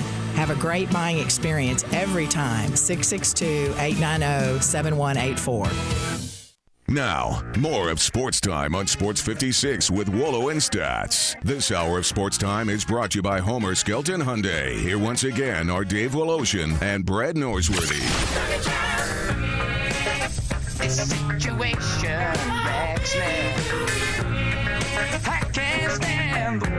Welcome back in. On this election day, and again, I was talking about all the early voting and how outstanding this country has been in that regard. Records, I think, was 100 million. And I believe there are 250. I think it's 257. I looked this up today to try to figure out how many eligible voters because of age there are. I think it's 257 million. This just came out, and I got to give Dan Woken credit for coming up with a good line. He tweeted out UCF, which, of course, claimed the national title a couple of years ago. He goes, UCF may win the national championship of voting because apparently their campus is a voting precinct in Orlando. Their turnout today is 98.94%. Wow. Is that not incredible? That is a lot of people, and a lot of people in Orlando doing their civic duty. Man, love to see it. That really is outstanding. And I just while looking at Twitter very quickly here, a lady who's been on this show many times, and she is a Nashvilleian who wears her heart for the Titans. Teresa Walker. And I want to say she is a graduate of the University of Tennessee. I'm not 100% certain on that. I'm not sure. But I know that she was honored by the University of Tennessee School of Journalism and Electronic Media. She got an award today from them. So we congratulate her. There's not a nicer person in the media business than Teresa Walker. So I don't know if we'll ever see her, if we'll have media coming from across the state to come watch. I know she would have been at the Tennessee-Memphis game in Nashville had there been a Tennessee-Nashville game, which also brings me to the point we talked about earlier. The 12th is when they're going to do this virtual or whatever they're calling this modified Memphis Madness. In the press box the other day, I had a chance just for a little time to speak with Laird Veach about this crazy basketball schedule. I mean, you think about it now. Today's the 3rd. And lack of schedule. Literally, 3 weeks, Memphis plays basketball. They leave, I think, 3 weeks from yesterday. They leave for Sioux Falls, South Dakota to play first Ohio State, and then either A&M or West Virginia, and then it could be 4 different teams that could play in the third game. But those are the 3 games that we know about, right? Yeah. And Louisville, by the way, is going to have a 9-team, several-day deal. They're calling one of their former coaches. I'll have to look this up in a second. You see it? I'm pulling it up right now. Give Pull it a it second. What's the question? I'm trying to remember the Wade name of this Houston Tip-Off Classic. Wade Houston. He's the former coach. And so they're having – how many teams is it? This is an interesting gathering. 9 teams. Yeah. Seton Hall, Western Kentucky, UNC Greensboro, Winthrop, Arkansas, Little Rock, Southern Illinois, Prairie View, and I mess up on this school all the time. Duquesne. How do you say that? Duquesne? Duquesne. That's it. The Q always throws me off. It gets me every time. So Duquesne is a very wealthy private school in Pittsburgh. Well, I can't even pronounce anyway, it, so I doubt they would have given me admissions. So Duquesne, I should say, this is 9 teams, and they're playing over a 10-day period. They're all staying at the same hotel. It's like a little bubble that they're trying to do. I thought that was very interesting.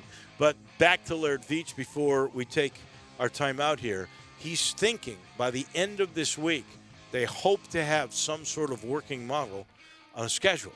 Because I hope so. The season opens in 3 weeks, and we don't have a schedule beyond those 3 games, the 24th, the 25th, and the 26th of November. Well, we have somewhat of an outline of other games, but no set dates, no tip times, no conference schedule. So, oh yeah, you don't. I mean, the rest of them mainly are coming. We know there's 20 conference games, and then there's 4 others that we don't know about.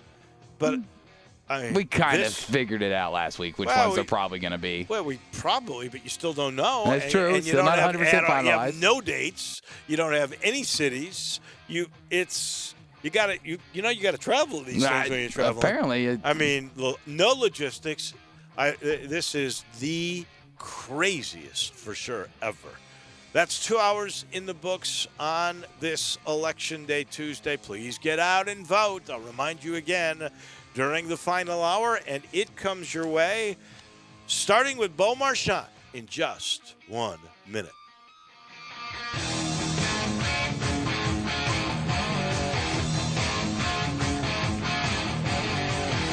Welcome to Triumph Auto Sales, where you'll have a great car buying experience. Triumph Auto Sales is your #1 source of quality pre-owned vehicles ranging from lease returns to new car trades, all at huge savings. Plus, Triumph has a full array of financing options to meet your needs. Find your next car online at triumphautosales.com or stop in today at 4875 Elmore Road. Triumph Auto Sales will help you get the vehicle you want at the price you need and the service you deserve. For a great car and a great experience from a local and family-owned business, visit Triumph Auto Sales.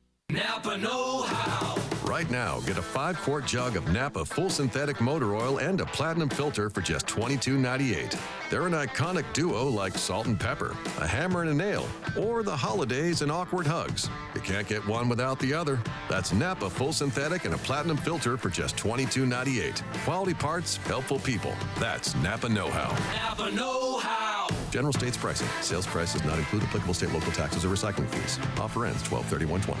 Cold and flu season's here. It's time to make sure your family's stocked up on the products you'll need if somebody gets sick. Pick up the new Vicks DayQuil and NyQuil Severe, honey, cold, and flu medicines during your next grocery trip. DayQuil and NyQuil Severe Honey are a max-strength medicine with a great-tasting honey flavor, also available for sale at online retailers. DayQuil NyQuil Severe Honey provides max-strength cold and flu symptom relief for your worst cold and flu symptoms in a soothing honey flavor. Use as directed. The Big Green Egg is in a league all its own. From lifetime warranty to ceramic. Can't rust, won't rust. The patented ceramic insulates and radiates heat back to your food better than any other material on the market. Retain more moisture in foods. Smoke, bake, roast, sear, grill, and more. Save and reuse charcoal, saving you money. Easy, accurate temperature control. Greatest temperature range of any grill. Taste the difference. Ask anyone that has had food off a Big Green Egg. Make your next grill your last with Big Green Egg. I want to invite you to come by the Spirit Shop. You know, that little log cabin on Poplar, your liquor and wine oasis. The Spirit Shop has been providing sports fans their beverage needs since way back in 1969. So come in now and get ready for the big game. Whether your favorite team wins or loses, the Spirit Shop will help you celebrate or ease that pain away. The Spirit Shop is open every day, and they're located perfectly at 4848 Poplar. That's the corner of Poplar and St. Nick. We are Sports 56 WHBQ Memphis, W253DF Memphis, and WIVG Tunica Memphis. Flynn Broadcasting Stations. Welcome back to Sportstime on Sports 56 with Waldo and Stats. This hour of Sportstime is brought to you by DeSoto Auto Sales. Here once again are Dave Woloshin and Brett Norsworthy. So you're watching the game and you see another ad for FanDuel Sportsbook and you think to yourself, is that legal here in Tennessee?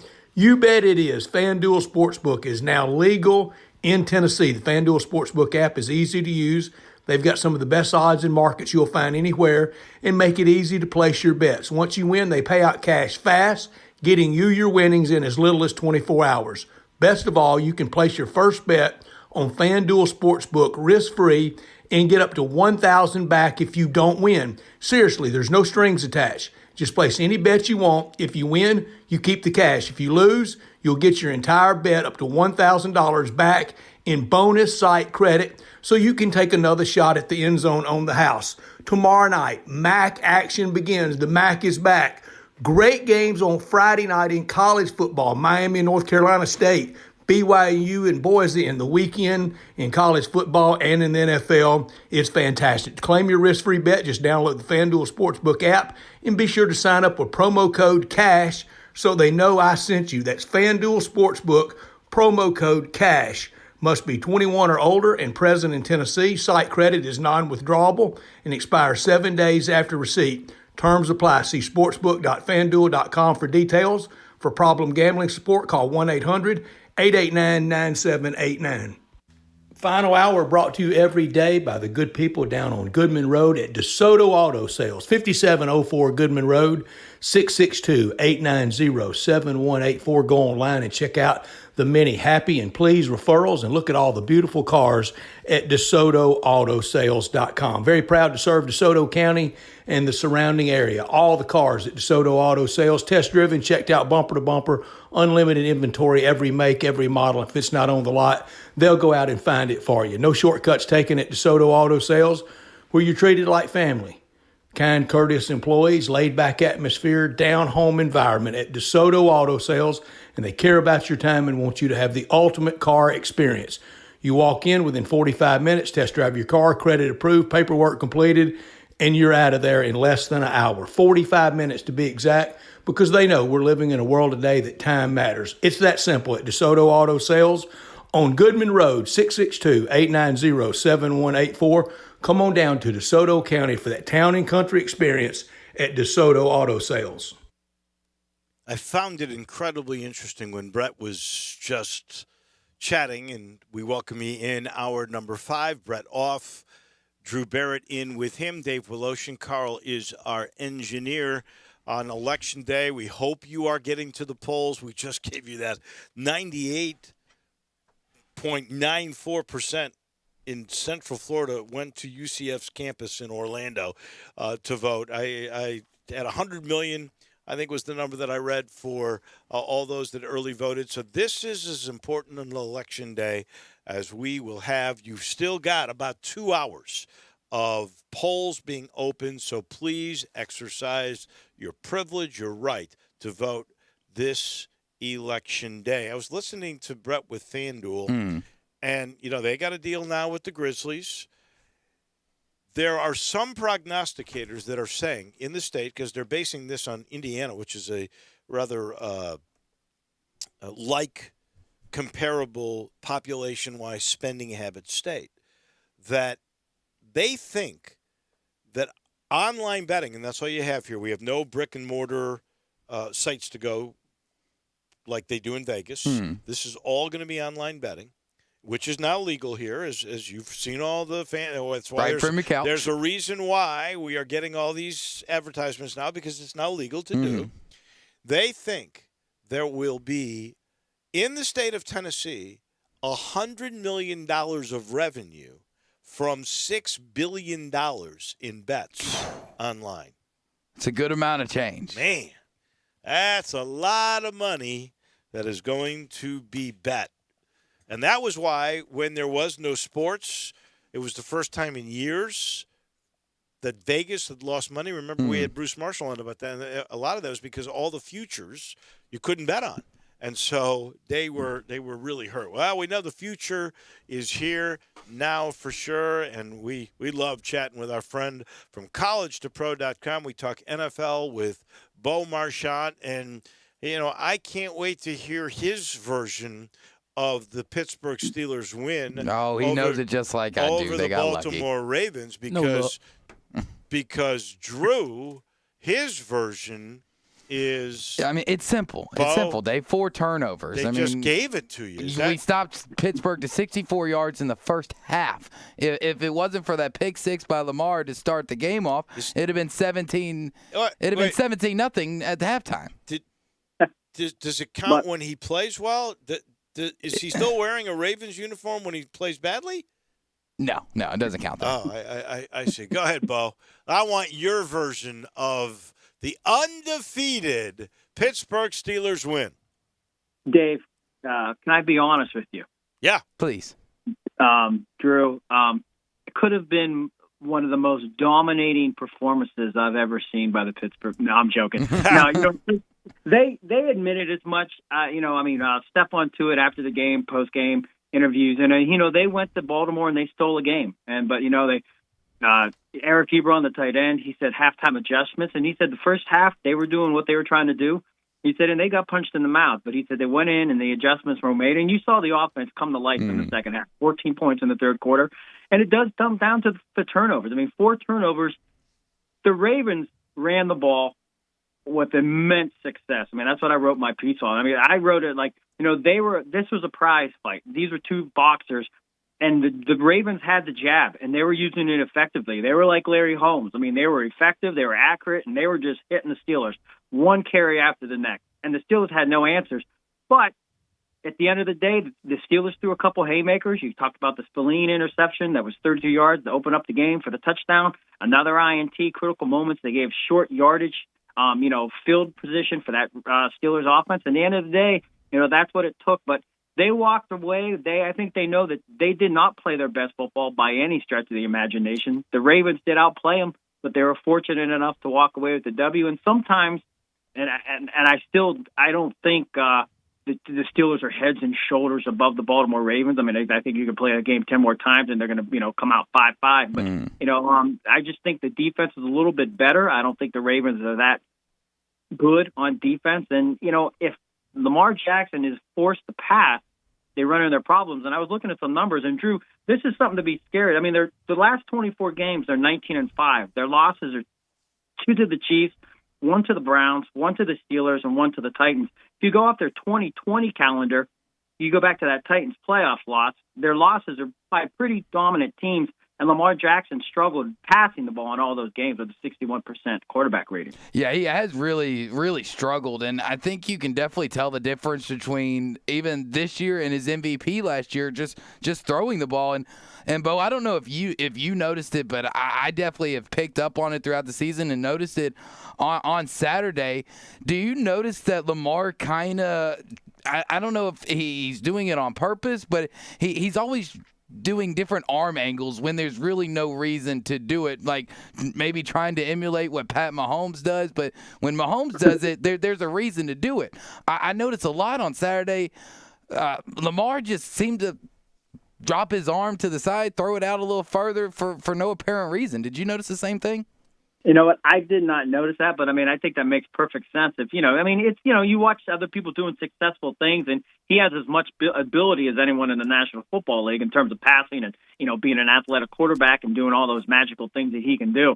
So I think that's a perfect. Look, I didn't pick up on it, but what Lamar Jackson, and he's still young, he's still developing, and Greg Roman and that offense, they've built the Ravens into a success by running the football, and they don't want Lamar Jackson to carry the ball 15 times. They don't want to do that, but nonetheless, I mean, if that's the secret to success, that play where the play that got called back for holding, when he broke the phenomenal. Run, phenomenal. And, you just can't teach that. That is a God-given gift, and he made a fantastic play.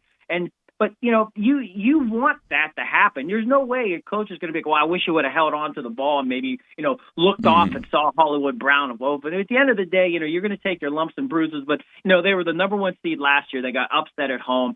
The Tennessee Titans got immensely hot. We all know that. And they were, a quarter away from, a half away, I should say, from going to the Super Bowl. But, the Chiefs came back and, did what the Chiefs did throughout the whole playoff run last year, even in the Super Bowl, was, immense comebacks and, victories. But, the Ravens Steelers, I think Thanksgiving night, that's going to be the night game on Thanksgiving when Baltimore arrives in Pittsburgh. That should be a fantastic game. And, Drew, I'll tell you this is my first time I ever covered the Steelers in Baltimore. Why? I don't know why, but it blew my mind. But I can tell you, and I wish COVID-19 wasn't in effect, because if I could have seen that stadium packed with 4,800 people, it was one of the best NFL experiences I have ever been. And I haven't been to every stadium, and I'm not, the king of NFL road games. But I'm telling you, it was a fantastic venue, and I was very, very, very, very pleased with just the experience of being able to watch that game. That is definitely great to hear, Bo. I mean, I still personally, I haven't, growing up and living here in Memphis, Tennessee, I haven't actually been to a game at M&T, but from relatives that I have in Baltimore, they tell me it's an experience unlike no other that they've personally have had. And before I ask this next question about the Ravens-Steelers game, I do want to just tell you that I really did enjoy the article that you wrote before the game that you sent me. I think that you summed up the rivalry and what it truly means to both teams and why it is the best rivalry in NFL was just 100% spot on. With the next game in Pittsburgh, do you think that we're going to see kind of different styles going forward, or are we going to stick to the bread and butter where obviously Ravens are going to run the ball, but are they going to try? Do you think they're going to try anything different, or just stick to the same game plans that we saw on Sunday? I think as long as they have the success that they've had from this point till Thanksgiving, I don't think the Ravens are going to derail from what they do. I know TJ Watt said after the game that they knew that coming off a bye week, the Ravens were going to add some new wrinkles to their run game. And he said that did cause them some effects. And to the details of what he saw and what they were doing, it wasn't keen to my eye. I'm just watching basically some guys carry the ball, carry it very successfully, though. Mm-hmm. 265 yards. Think about this. The Steelers allowed 413 yards prior to that game. They gave up 265 Sunday to the Ravens. That was 39% of their total rushing yards allowed were that past Sunday against the Ravens. So they tore into them defensively, and they had a plan. And again, the turnovers. And even if you're playing a bad team, it's hard to win. Oh, very much. All I could say to you is you better forget about this rematch in Thanksgiving. You got a game this weekend against Indy in Indy, and that team is a good team. They are a good team. And I would not be surprised if they did that. Sometimes when you lose a game the way you lost that game, you lose two.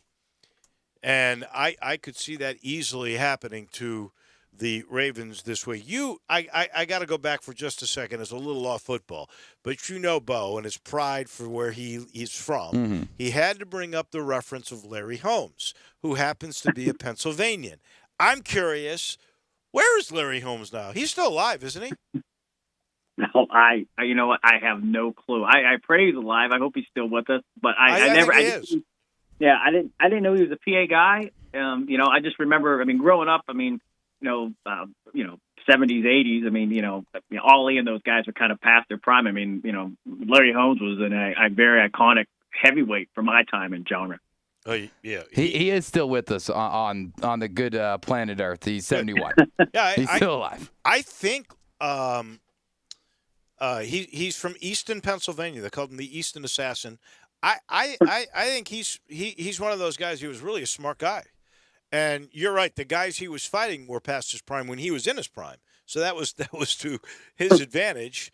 But I think he saved his money. I think he's doing really well. I think he still lives in Easton, Pennsylvania. All right, we got a heavyweight of a matchup. Saints Buccaneers. Your game this week. I mean, come on, poor Dallas. They're down to a practice squad quarterback against the Steelers. That game's not even on the books here. So they're not putting it on the Vegas lines because there is just there's no matchup here. I almost feel bad for Jerry Jones. Almost. Even he said DiNucci was way over. He his looks at head. that bank account, and I think he's okay. Yeah, he did. But I think if Dalton was playing though, I would have said a dark horse upset if Dalton was playing. You still have a veteran quarterback. I know he hasn't looked good. I didn't think he looked good last year, but nonetheless, the Steelers, they have always had those hiccup games, bad games against bad teams, and this was kind of like that. They've had 3 weeks against, as Tomlin said today, 5-star teams in Tennessee, Baltimore, and who am I missing there? The Ravens. Tennessee and Cleveland. And, this weekend, if Dalton was playing, I'm just saying, they've had their issues against the pass. We know they're great against the run. Dallas has a terrific trio of wide receivers. We know that. So, but, with Cooper Rush or DiNucci playing, I definitely, I think that dark horse upset, definitely out the window. But I was very very concerned with that kind of being that game where, you might have that misstep. You've had a lot of big games. You've been able to be victorious. And during the Zoom call today, I even asked Tomlin that. How do you just kind of maintain the psyche of this team where you're coming off those 5-star teams and now you have this team in Dallas that's in disarray? How do you get the guys to maintain that intensity? And, typical Tomlin, he had a litany of positive ways that he was going to get the Steelers motivated for this game. But nonetheless, you still got to play.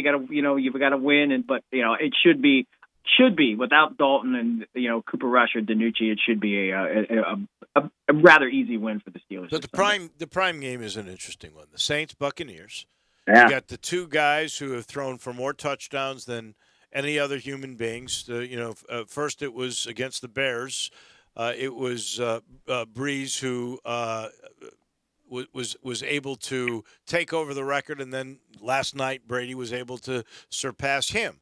So this is going to be interesting to watch them go back and forth. My question for you is, Antonio Brown because he was with the Steelers for all those years, and now the Saints or the Buccaneers just picked him up in a deal today. He's activated. Is this addition or is it subtraction by having this guy on your team? I think it could. I think at the end it ends up in even. I think he's going to help them, but long term, I think he's there on a 1-year deal. I don't know. Antonio Brown is definitely. We've seen it. Some crazy issues over the last 16 months. If Tom Brady, he's letting him live in his home, and he did the same thing in New England. He wanted him in New England very badly. He wanted them to keep the team or keep him there. At the end of the day, Brown is, one of arguably the best receivers we've ever seen. And seeing him do the things that he did in a Steelers uniform, just insanely amazing stuff that he was able to do. The way he can get his feet in and catch the ball. It's a matter of Brady playing better. I thought last night he didn't play very well.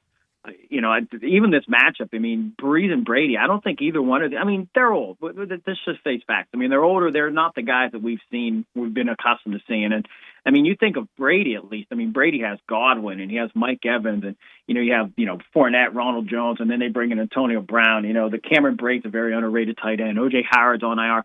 He has the weapons to move the ball, but still, and I don't want to hear about it. It's a new team. Justin Herbert arrived to play a game. And he knew 10 minutes before the game he was going to start. And he's been lights out ever since. So I don't need the GOAT, the greatest of all time, to say, hey, after 7 games, he's getting acclimated to what Tampa's doing. I don't buy that.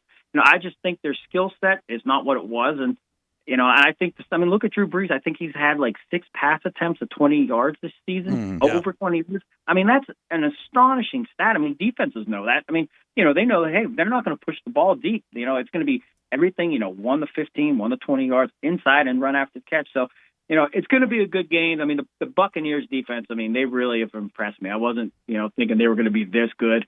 Best run defense in the National Football League, and they can just flat out shut you down.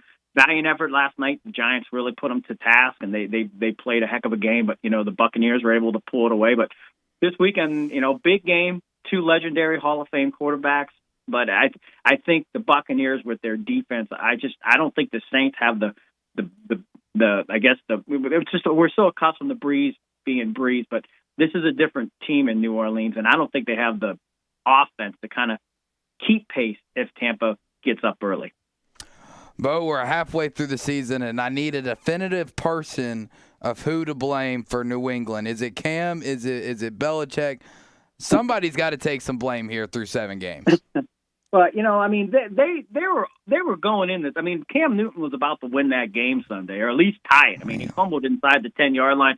I thought, I watched the game this morning, the condensed version, which is the most beautiful thing. It takes 40 minutes, but they moved the ball. Damian Harris was running well. I mean, they had a chance to at least tie. I mean, you assume, that's a chip shot inside, even if they couldn't force the ball in. And they could have won that game. I thought it was one of the better games that I've actually seen New England play. I mean, you think, they took Seattle to task.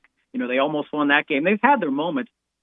I think there's a lot. I mean, I guess we're going to say blame goes around. I mean, there's just not a lot of, pieces on the cupboards are bare in New England. I mean, start kneeling off. I do draft stuff, so there's not too many guys that I'm not going to know. But Jacoby Myers and these guys, there's just not those household names. There's no Julian Edelman. There's no Rob Gronkowski. There's no Tom Brady. It's just a different team, and COVID-19 did not help them by any means. And I know Belichick took some heat today for, kind of people saying he was making excuses. But, if I'm Bill Belichick, I mean, if I'm a reporter, just to have that much dialogue from Bill Belichick, I would be happy with that. I mean, he said more than 6 words, so I think that's a win-win. I mean, I wish he would answer more questions like that. But at the end of the day, I don't think they're going to make the wild. They're not going to be a wild card team. They may finish behind Miami the way Miami's playing, but they're still well coached. The talent's not there, but again, at the end of the day, they just do not have the talent. It's just the cupboards are bare in New England, and like I told you guys, if you had any coach coaching the New England Patriots besides Bill Belichick, they might be a winless team, and I really mean that. I mean, I think so. Well, it is sort of a shame because do you remember we were debating last year when we knew there was a rift between Brady and Belichick? We were going, well, which guy needs the other more? Is Brady because of Belichick, or is Belichick's great run here all because of Tom Brady? And I don't know if it's fair, if you're saying the cupboard's bare, that we can make that sort of But has judgment. the cupboard ever been full? Well, here's what we do know. Brady, even though he's not what he was, he's still flourishing, and his team may be the best in the NFC. I agree. Yeah, I mean Brady looks good. I mean compared to how New England looks, but I think it's a debate that would always be talked about, and I don't know. Belichick, I mean what he's able to do with guys and just have that success. Again, the only thing you could say is he is the GM, he is the mind trust of the New England Patriots, and ask yourself, when's the last time that they had a Pro Bowl pick that they drafted? Most of these guys, they're very keen on picking up other teams' garbage and turning them back into what they were perceived to be with their draft status. So at the end of the day, bad drafting, and that's why their cupboards are bare. They can't draft a wide receiver. It just they're best off just finding guys, via trades or off the streets. But bringing guys in, the running game. They're a running team now. There's really not much of an identity because they don't have any passing weapons. I think they picked up Isaiah Ford today from the Miami Dolphins. But again, that's just, it's a late round, middle round pack guy that, the Dolphins took. So, I mean, I want to, expect some magical, output where, he puts the Patriots offense on the map. So we're almost halfway through 7 games for most of these teams. And we only have one undefeated. It's the Pittsburgh Steelers. We have one team that hasn't won a game. That is the New York Jets. I'm not going to ask you if the Steelers are going to run the table because I think we know the answer to that. Do you think the Jets are 8 games in, so they're halfway, 0-8? Do you think that they will win a game this year? Yeah, I think they'll somehow manage to win one game. I mean, if the Chiefs can lose one, I think the Jets can win one. It's a long year. Teams. I mean, look at last night. Did anybody even give the Giants a chance to be in that game? And look how late they were in the league. So I think at the end of the day, I mean, the Jets may sneak one out. It's hard. It's hard to not win a game. I mean, the Jets are doing everything they can, and they're making it look like they're prime candidates to do it. But I have to say they win at least one game this year. I just don't, Bo. I'm looking at their schedule right now, and the only give it to us. All right, so they got the Patriots next week. Then they could win that game. They're at the Chargers. They have the Dolphins and Raiders at home back-to-back weeks. No. Then they're at Seattle, at Rams. They have Browns at home, and then they finish the year at the Patriots. Get lucky with the Raiders in New York in the first week of December, maybe. Maybe the Patriots. Maybe the Patriots.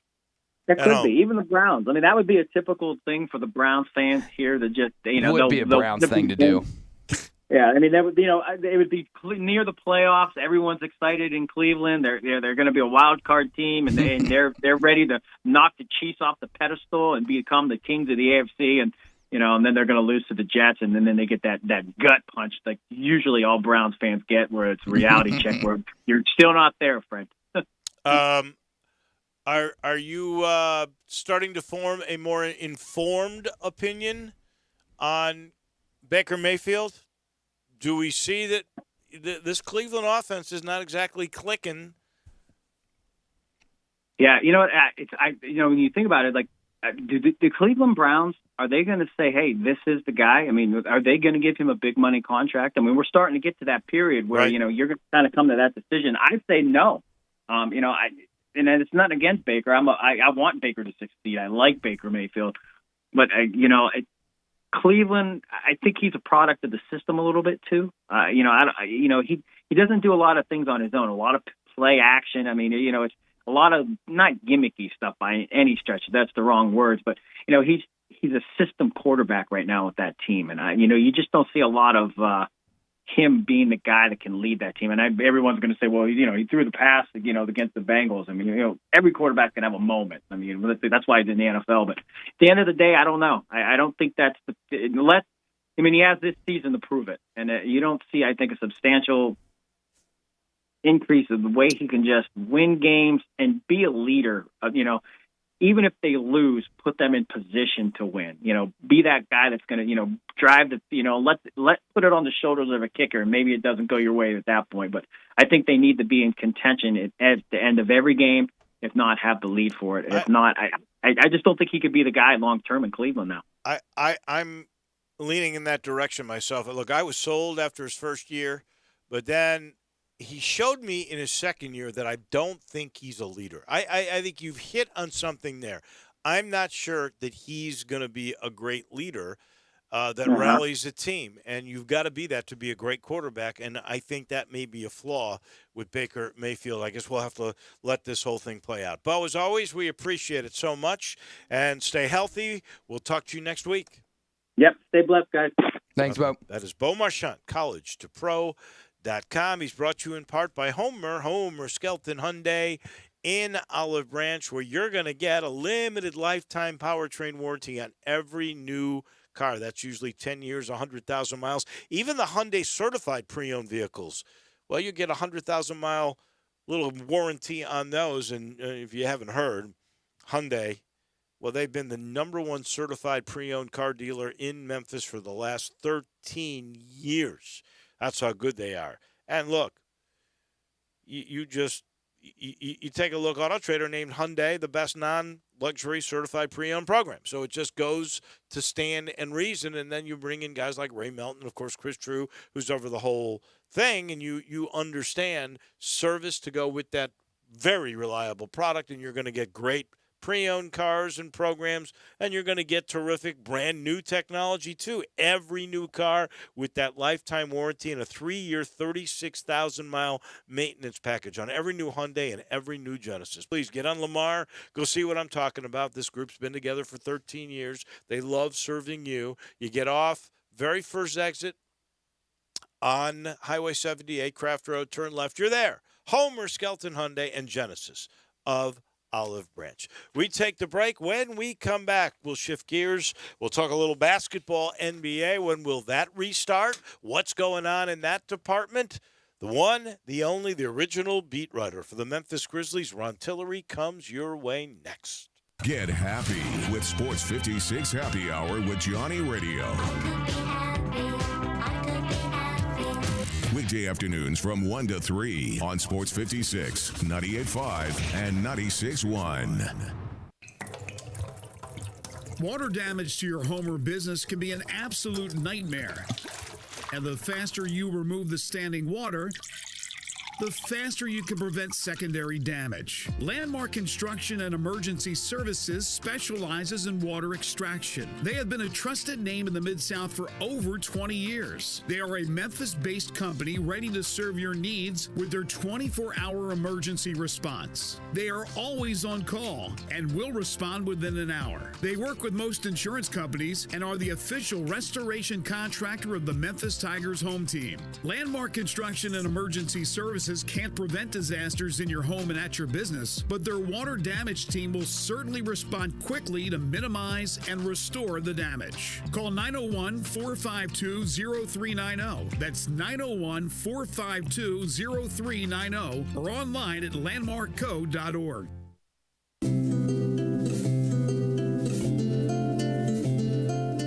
I'm a big fan of Town Village, and there is always something to do year-round. Nestled in the heart of East Memphis, located corner of Park and Cherry, is a beautiful residential neighborhood. Looking for a great place to retire, but you still have a very active lifestyle? Then visit Town Village. Only requirements that you're 55 plus. Prices per month starting at $24.50. The Gourmet Chef welcomes you to visit our restaurant and bistro. Package includes 3 complimentary meals per day, maid service, free local transportation, monthly coffee club, themed dinner parties, lots of fun. Visit us and call Daniel or Bo at Town Village Audubon Park at 901-374-7342. There's no place like home. Town Village Audubon Park. Napa know-how. At Napa, you can get 20% off 3 or more items with the $4.99 Napa Tool Bag. Yep, 20% off power tools, 20% off wipers, 20% off oil, and more. It's a whole bag of tricks. Well, actually, it's one trick over and over again, but it's a good one, saving you 20% on 3 or more items. Quality parts, helpful people. That's Napa know-how. Napa know-how. At participating locations, exclusions apply. May not be combined with other offers. Offer ends 11/30/20. Farmers Insurance knows that when you're in the car and that song comes on, yes, that's the one, you have no choice but to pull out your imaginary drumsticks and smash those cymbals and stomp on that kick pedal, which unfortunately is the accelerator pedal. And we covered it. Talk to a farmer's agent who knows a thing or two because they've seen a thing or two. Call Chad Gatlin at 901-235-1176 or get a fast quote at memphisfarmers.com. We are farmers. Bum, bum, bum, bum, bum, bum. Underwritten by Farmers Truck Fire Insurance Exchanges and Affiliates. Products not available in every state. Welcome back to Sports Time on Sports 56 with Waldo and Stats. This hour of Sports Time is brought to you by DeSoto Auto Sales. Here once again are Dave Woloshin and Brett Norsworthy.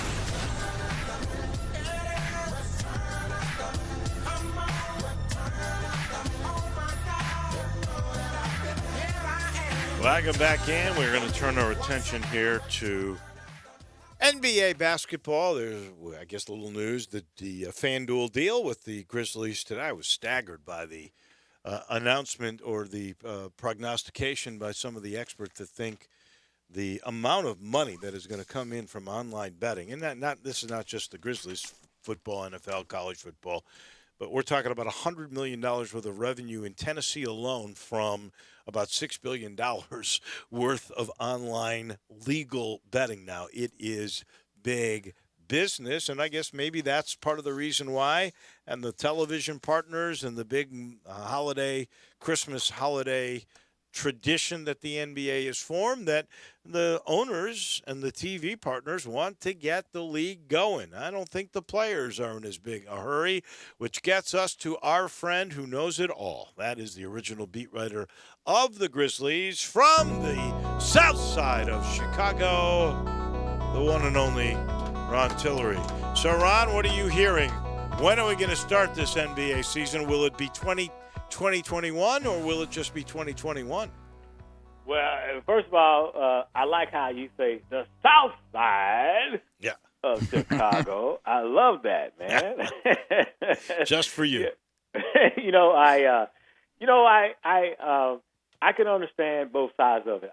Normally, I'm not on the fence on these issues, but the reality is the NBA is looking at it as purely financial with how important Christmas is to TV. When you start December 22nd, you have an opening night telecast for TNT. And then when you start Christmas, you have to satisfy ESPN and ABC. I understand the player side. We just went through the bubble. They went through it, but they didn't like it. They're not going to come out against it, but from all I've heard, they didn't like it. And they think it's more reasonable to start in January. And that's just a conflict of interest in terms of the players knowing that they're going to get their contracts and the league knowing that they're going to lose $500 million to $1 billion worth of revenue. And what I really don't see, Wolo, is a middle ground. It's going to either be Christmas or it's going to be January. I don't see what the middle ground is. Well, if I were a player and I'd been through, and I do believe there is a mental toll that was taken by that bubble. I think if you'd been a team that had gone all the way, say, to the quarterfinals, you were there for 6 weeks in that bubble, and you had to play by the rules, and then there's, some teams that have been there for 3 months, and now you're talking about if you start Christmas time, well, you pretty much have to go to camp in a couple of weeks. I would see how that would be very difficult. I think it's not just a physical rest. I think there's a mental component to this.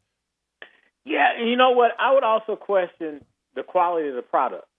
I understand where the league is coming from in terms of the financials, but is it worth rolling out a really weak product? Because you can say, listen, we're going to start at Christmas time, and that's just that on that.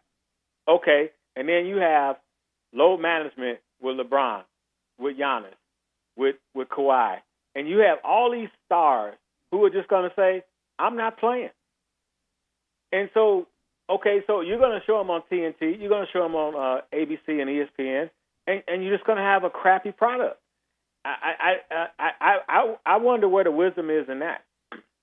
You're exactly right, Ron. I think it is better to, kind of accommodate to the stars because that's your product. I mean, if you don't have a good product on the floor, that's going to ultimately cost you money as well going forward, even if you do start on the time that you want. But, Ron, I do want to get your thoughts on the hire that Houston made last week. I believe made it last Thursday or Friday. What do you think of Steven Silas for the Houston Rockets? Well, I'll start by saying I don't know him personally. I did know J.B. Bickerstaff before he got hired. But I think there's a lot to be said for guys who have pedigree. His dad, Silas, the senior Silas, Paul, made a big mark on this league in a lot of ways. And I just think there's something to be said for guys who cut their teeth in the league. And I don't think we should look at him any better or worse than, say, the guy who coaches Memphis or Steve Nash in Brooklyn. I think he deserves a chance to succeed, and I'm I'm indifferent about it. I mean, I don't know him, but I think he deserves a chance. I got to be honest with you, I'm a little surprised because this was, I thought, right up your alley. In the conversation that we had, I'm trying to remember. I don't think it was the Steve Nash hire because that was clearly player motivated. That was KD basically saying, that's who I want, because he had a relationship with him at Golden State. And I guess Kyrie Irving was going, okay, I'll go along with it because we can control him, I guess. That's kind of comments that he was making about that particular thing. But here is a guy who has been a minority lifer, an assistant coach who's paid his dues, that, should get his shot. And so, I think to your point was, and I can't remember the hire that you were disappointed in. I think it was the Indiana job with Nate. Weird last name guy. I can't remember the hire, but your point was that there needs to be guys who are lifers get their shot, and this guy's right up that alley, Silas. Oh, exactly. I totally agree with that. Okay. So to your point, Wolo, I could speak to Lionel Hollins. Yeah. When people sat on the radio down a dial and laughed at Lionel Hollins being hired, I knew the guy as an assistant coach. I knew Ivoroni as an assistant coach. And I knew my opinion of that hire. Right. I just don't know this guy. I see. But I think he deserves a chance as much as anybody who has put in the work, and didn't skip the line. That's my major point. When you talk about the guys that you've never heard of that just skip the line, and you go, well, what the hell? Yeah. That's where my indifference really comes in at. Because guys like Steven Silas are told, this is how you got to do it. This is what you must do. This is what you got to do. This is how you got to do it. And then they get passed over. So that's really the issue here when you come to systemic issues in the NBA. That's my main point. I kind of feel sorry for him because that team is built with a whole different system than most people would use, and I can't imagine Steve Silas is going to try to emulate that. What do you think? Well, it's hard to say because everything that was done in Houston was done under Daryl Morey, right. and let's talk about him. Okay, like how the hell does he get the Philadelphia 76ers job? Like how does his philosophy, his strategic mindset, his analytics fit the roster of the Philadelphia 76ers? It just doesn't. And then he said, I'm going to go and spend time with my family. And then a week later, he's the over the whole operations of the Sixers. I don't see it. I don't get it. What I tell people all the time is, if you are a Memphis Grizzlies fan and if you are an NBA fan, you have watched the grit and grind Grizzlies perform as well as any team Daryl Morey has put out on the court. And that's, you made the Western Conference Finals. The interesting aspect, and I don't really know Daryl Morey, I respected his stance on sticking up for Hong Kong, but everybody thought when he left Houston that he was forced out of Houston because of his political leanings and what it cost the NBA. Some people say as much as $1 billion of revenue stream. Yeah. And yet I really think he left of his own volition because he knew he could get this gig, which tells you he must be pretty good, or owners think he is pretty good if they were willing to probably buck what some people in the league office were thinking, that this guy's hurting us, and lured him away from the position in Houston. My opinion is he left Houston because he can't rebuild them. He has no ability to get superstars. He has no draft picks. He has no currency to rebuild that franchise. And so it's convenient to say, okay, let's just part ways. I'm not saying he was fired either, but there's no way he could do what he's tried to do over the course of several years with the currency that he has. He has none, and so it was convenient for him to get out, in my opinion.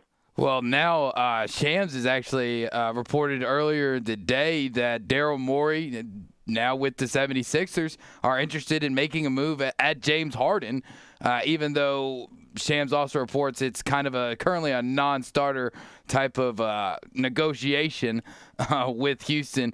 If Daryl Morey somehow does pull off this and ends up getting James Harden with the 76ers, how do you think that will look and shape the East for next year? Well, obviously it would be a splash because that's what Daryl Morey does. He makes a splash. He got you Dwight Howard. He got you James Harden. He got you Chris Paul. Chris Paul. Yeah, thank you. I'm sorry. He got you Chris. So he's good at getting names, but what has he done with them? And so if I'm Houston, yes, please take James Harden off my hands. You can have him. And then I'm going to do what Oklahoma City is doing. I'm going to start over. I'm going to rebuild, and I'm going to look toward the future when the Clippers are done, when the Lakers are done. That's what the late, great Mike Heisey did with his 3-year plan. He said, we're going to build this franchise for when the big boys are done, and we're going to be right there to take their spot. Before we run out of time, I saw today that LaMelo Ball, who I have no faith in, is dropping, I think, from 1 in some mocks to 3 or 4.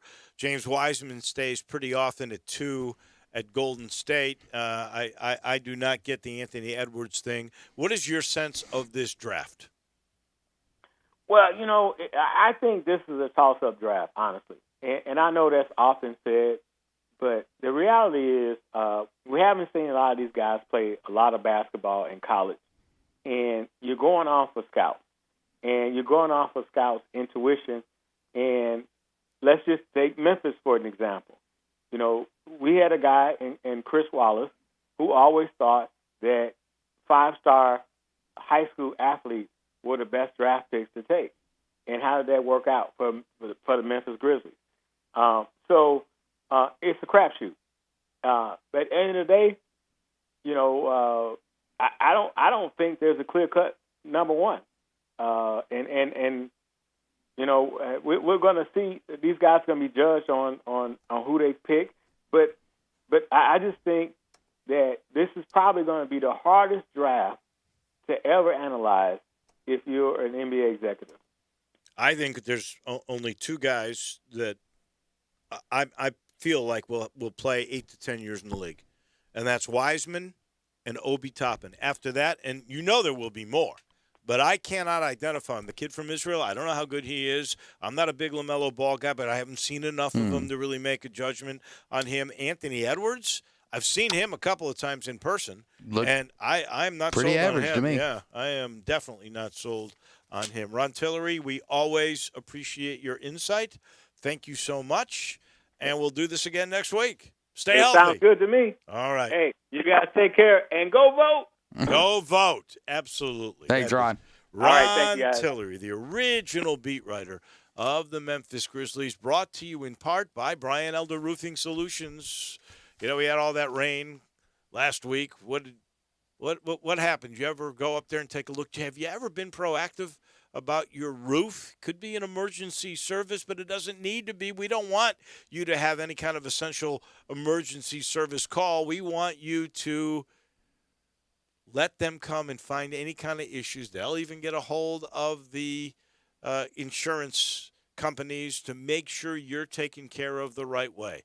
Brian Elder Roofing Solutions is, the best when it comes to products. It's the best, in my opinion, when it comes to warranties. The no questions asked warranty, you can't get any better than that. They will always take care of you, and they have only the latest in technology and equipment. They can measure your roof from outer space, but they'd rather have Well, guys like my friend Chris Price, call me.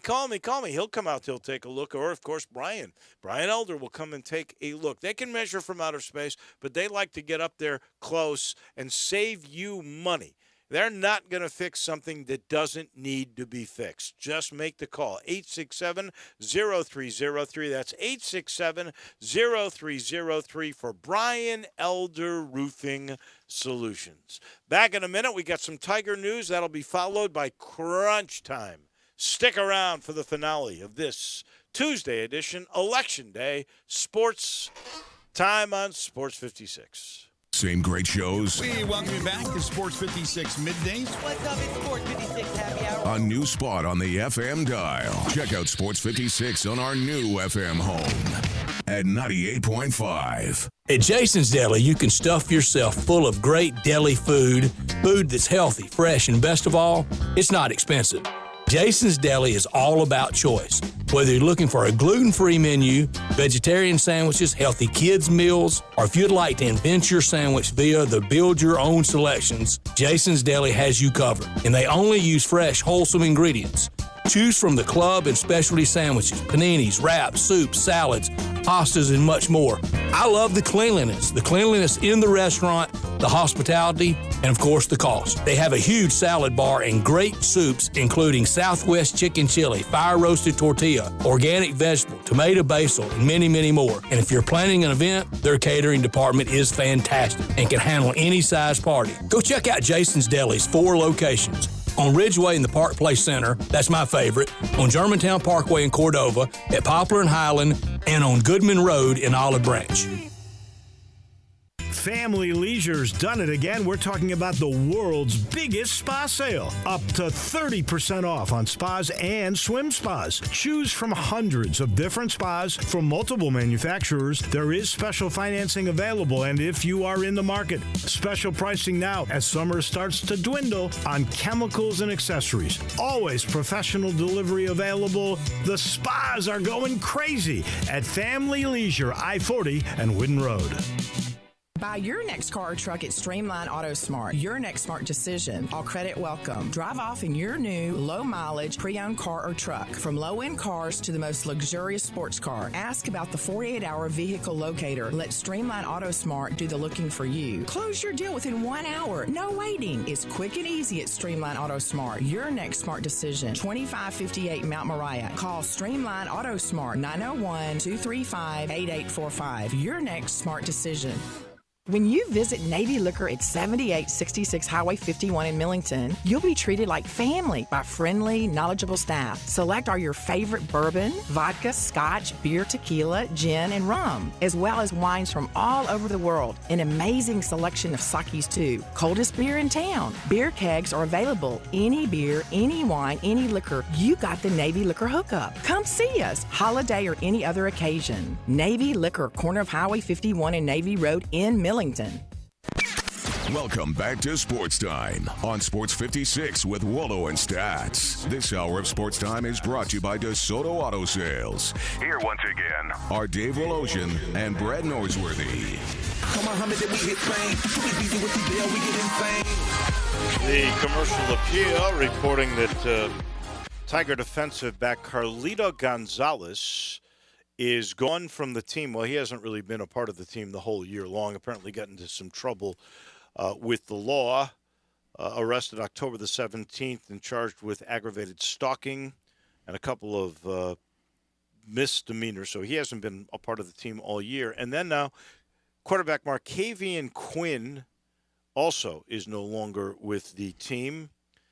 Quinn is the third-string quarterback. He's not said publicly if he's opted out. And Ryan Silverfield did not exactly elaborate any further. He was not on the roster ahead of the team's game at Cincinnati last week. He's the kid that transferred from Pearl River Community College and was redshirting because of an ACL injury. So he's no longer with the football team. This portion of the show is brought to you by Conway. Conway Services, heating, cooling, plumbing, electric, and, of course, the very famous safety checks and tune-ups. And that's what you can get right now. For $69, you get the 16-point Energy Saver Super Tune-Up, and you're going to get a free heating system safety check at no charge, which includes the very important carbon monoxide test. So you know what they do for $69? They come out. They will remove your filter inside, and they'll tune everything up there. That's 16 points. And outside, they take all the leaves and the dirt and the grime out of your outside unit. Then they're going to come back in, check your heating system and the carbon monoxide test, all for $69. Get ready for the winner. 384-3511, 384-3511. Conway Services, heating, cooling, plumbing, and electric. It's crunch time.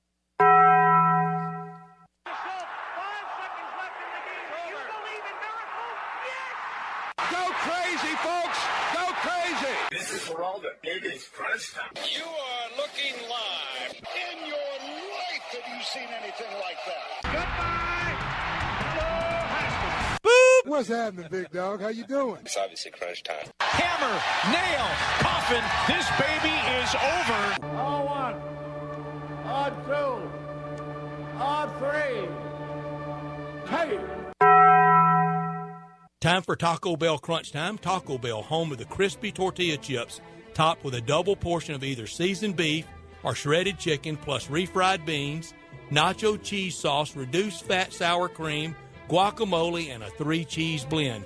Nachos Bel Grande, heaping portion of chips, topped with ground beef, tomatoes, beans, nacho cheese sauce, and a dollop of sour cream. Taco Bell, home to great food you get on your way home real fast, and they bring you crunch time every day. I learned today that we're getting closer to hoops. We got the modified version of Memphis Madness coming your way on November the 12th at 7 o'clock. You can watch it virtually now on the Tiger Network YouTube channel. And Louisville's going to have a basketball tournament, sort of in a bubble for 9 teams. We're just waiting on a schedule, and it could come out by the end of this week. What'd you learn? I learned today that there's no good for nothing Steelers. They get what they deserve, as Juju Smith-Schuster and James Conner have both been fined $5,000 each by the NFL for wearing those darn socks too low. They wore their socks too low. How much did they get fined? $5,000 each for wearing their socks too low. According to the NFL rulebook, stockings, as they call them, must cover the entire area from the shoe to the bottom of the pants and must meet the pants below knee. Whew. That's awfully expensive for being little just a little bit low. Malfunction, yeah. $5,000. Very salty, man. Man. You're right, I am, Carl. Wow. I could have done without this story. Argentina football legend Diego Maradona will undergo emergency surgery to treat a subdural hematoma. That's a blood clot on the brain. His personal physician told reporters today after he was admitted to a hospital a day earlier. It's been a tough run for Maradona since the end of his career. Yeah, I definitely had. I could have done without the story that you just talked about before we went to crunch time. Obviously, we've talked about how much the difficulties the Tigers have had in secondary, and you'd think that Carlito Gonzalez probably would have helped out a lot because he had two interceptions and forced a fumble in his time playing for the Tigers, including last year's loss against the Cotton Bowl, and definitely don't like the idea that he was arrested for aggravated stalking too. No, not a good look. No, not a good look at all. And of course, tonight we'll be watching election returns. That will be our critical thing to watch as this election winds down. And I have no idea, ladies and gentlemen, when we will get the end results. You know, a lot of times, as soon as the polls close, NBC, CBS, ABC, CNN, Fox News, we are giving this state to this particular candidate. With all of the early ballots, 1 million of them that have to be counted, and polls still, and all the mail-ins, it could be a long, long time before we truly see the next president. Well, personally, I don't think I'm not going to be staying up all night because I know it's going to be a lot of weeks until we find out which person gets to live at 1600 Pennsylvania Avenue for the next 4 years. Well, we shall see. That is for certain. That'll do it for us. Big show again tomorrow, including TJ Reeves, Steve Earhart, and some surprises. See you then. One thing I really admire about Central Barbecue is their commitment to quality. Then why do they let you do their commercials? I'm talking about their food.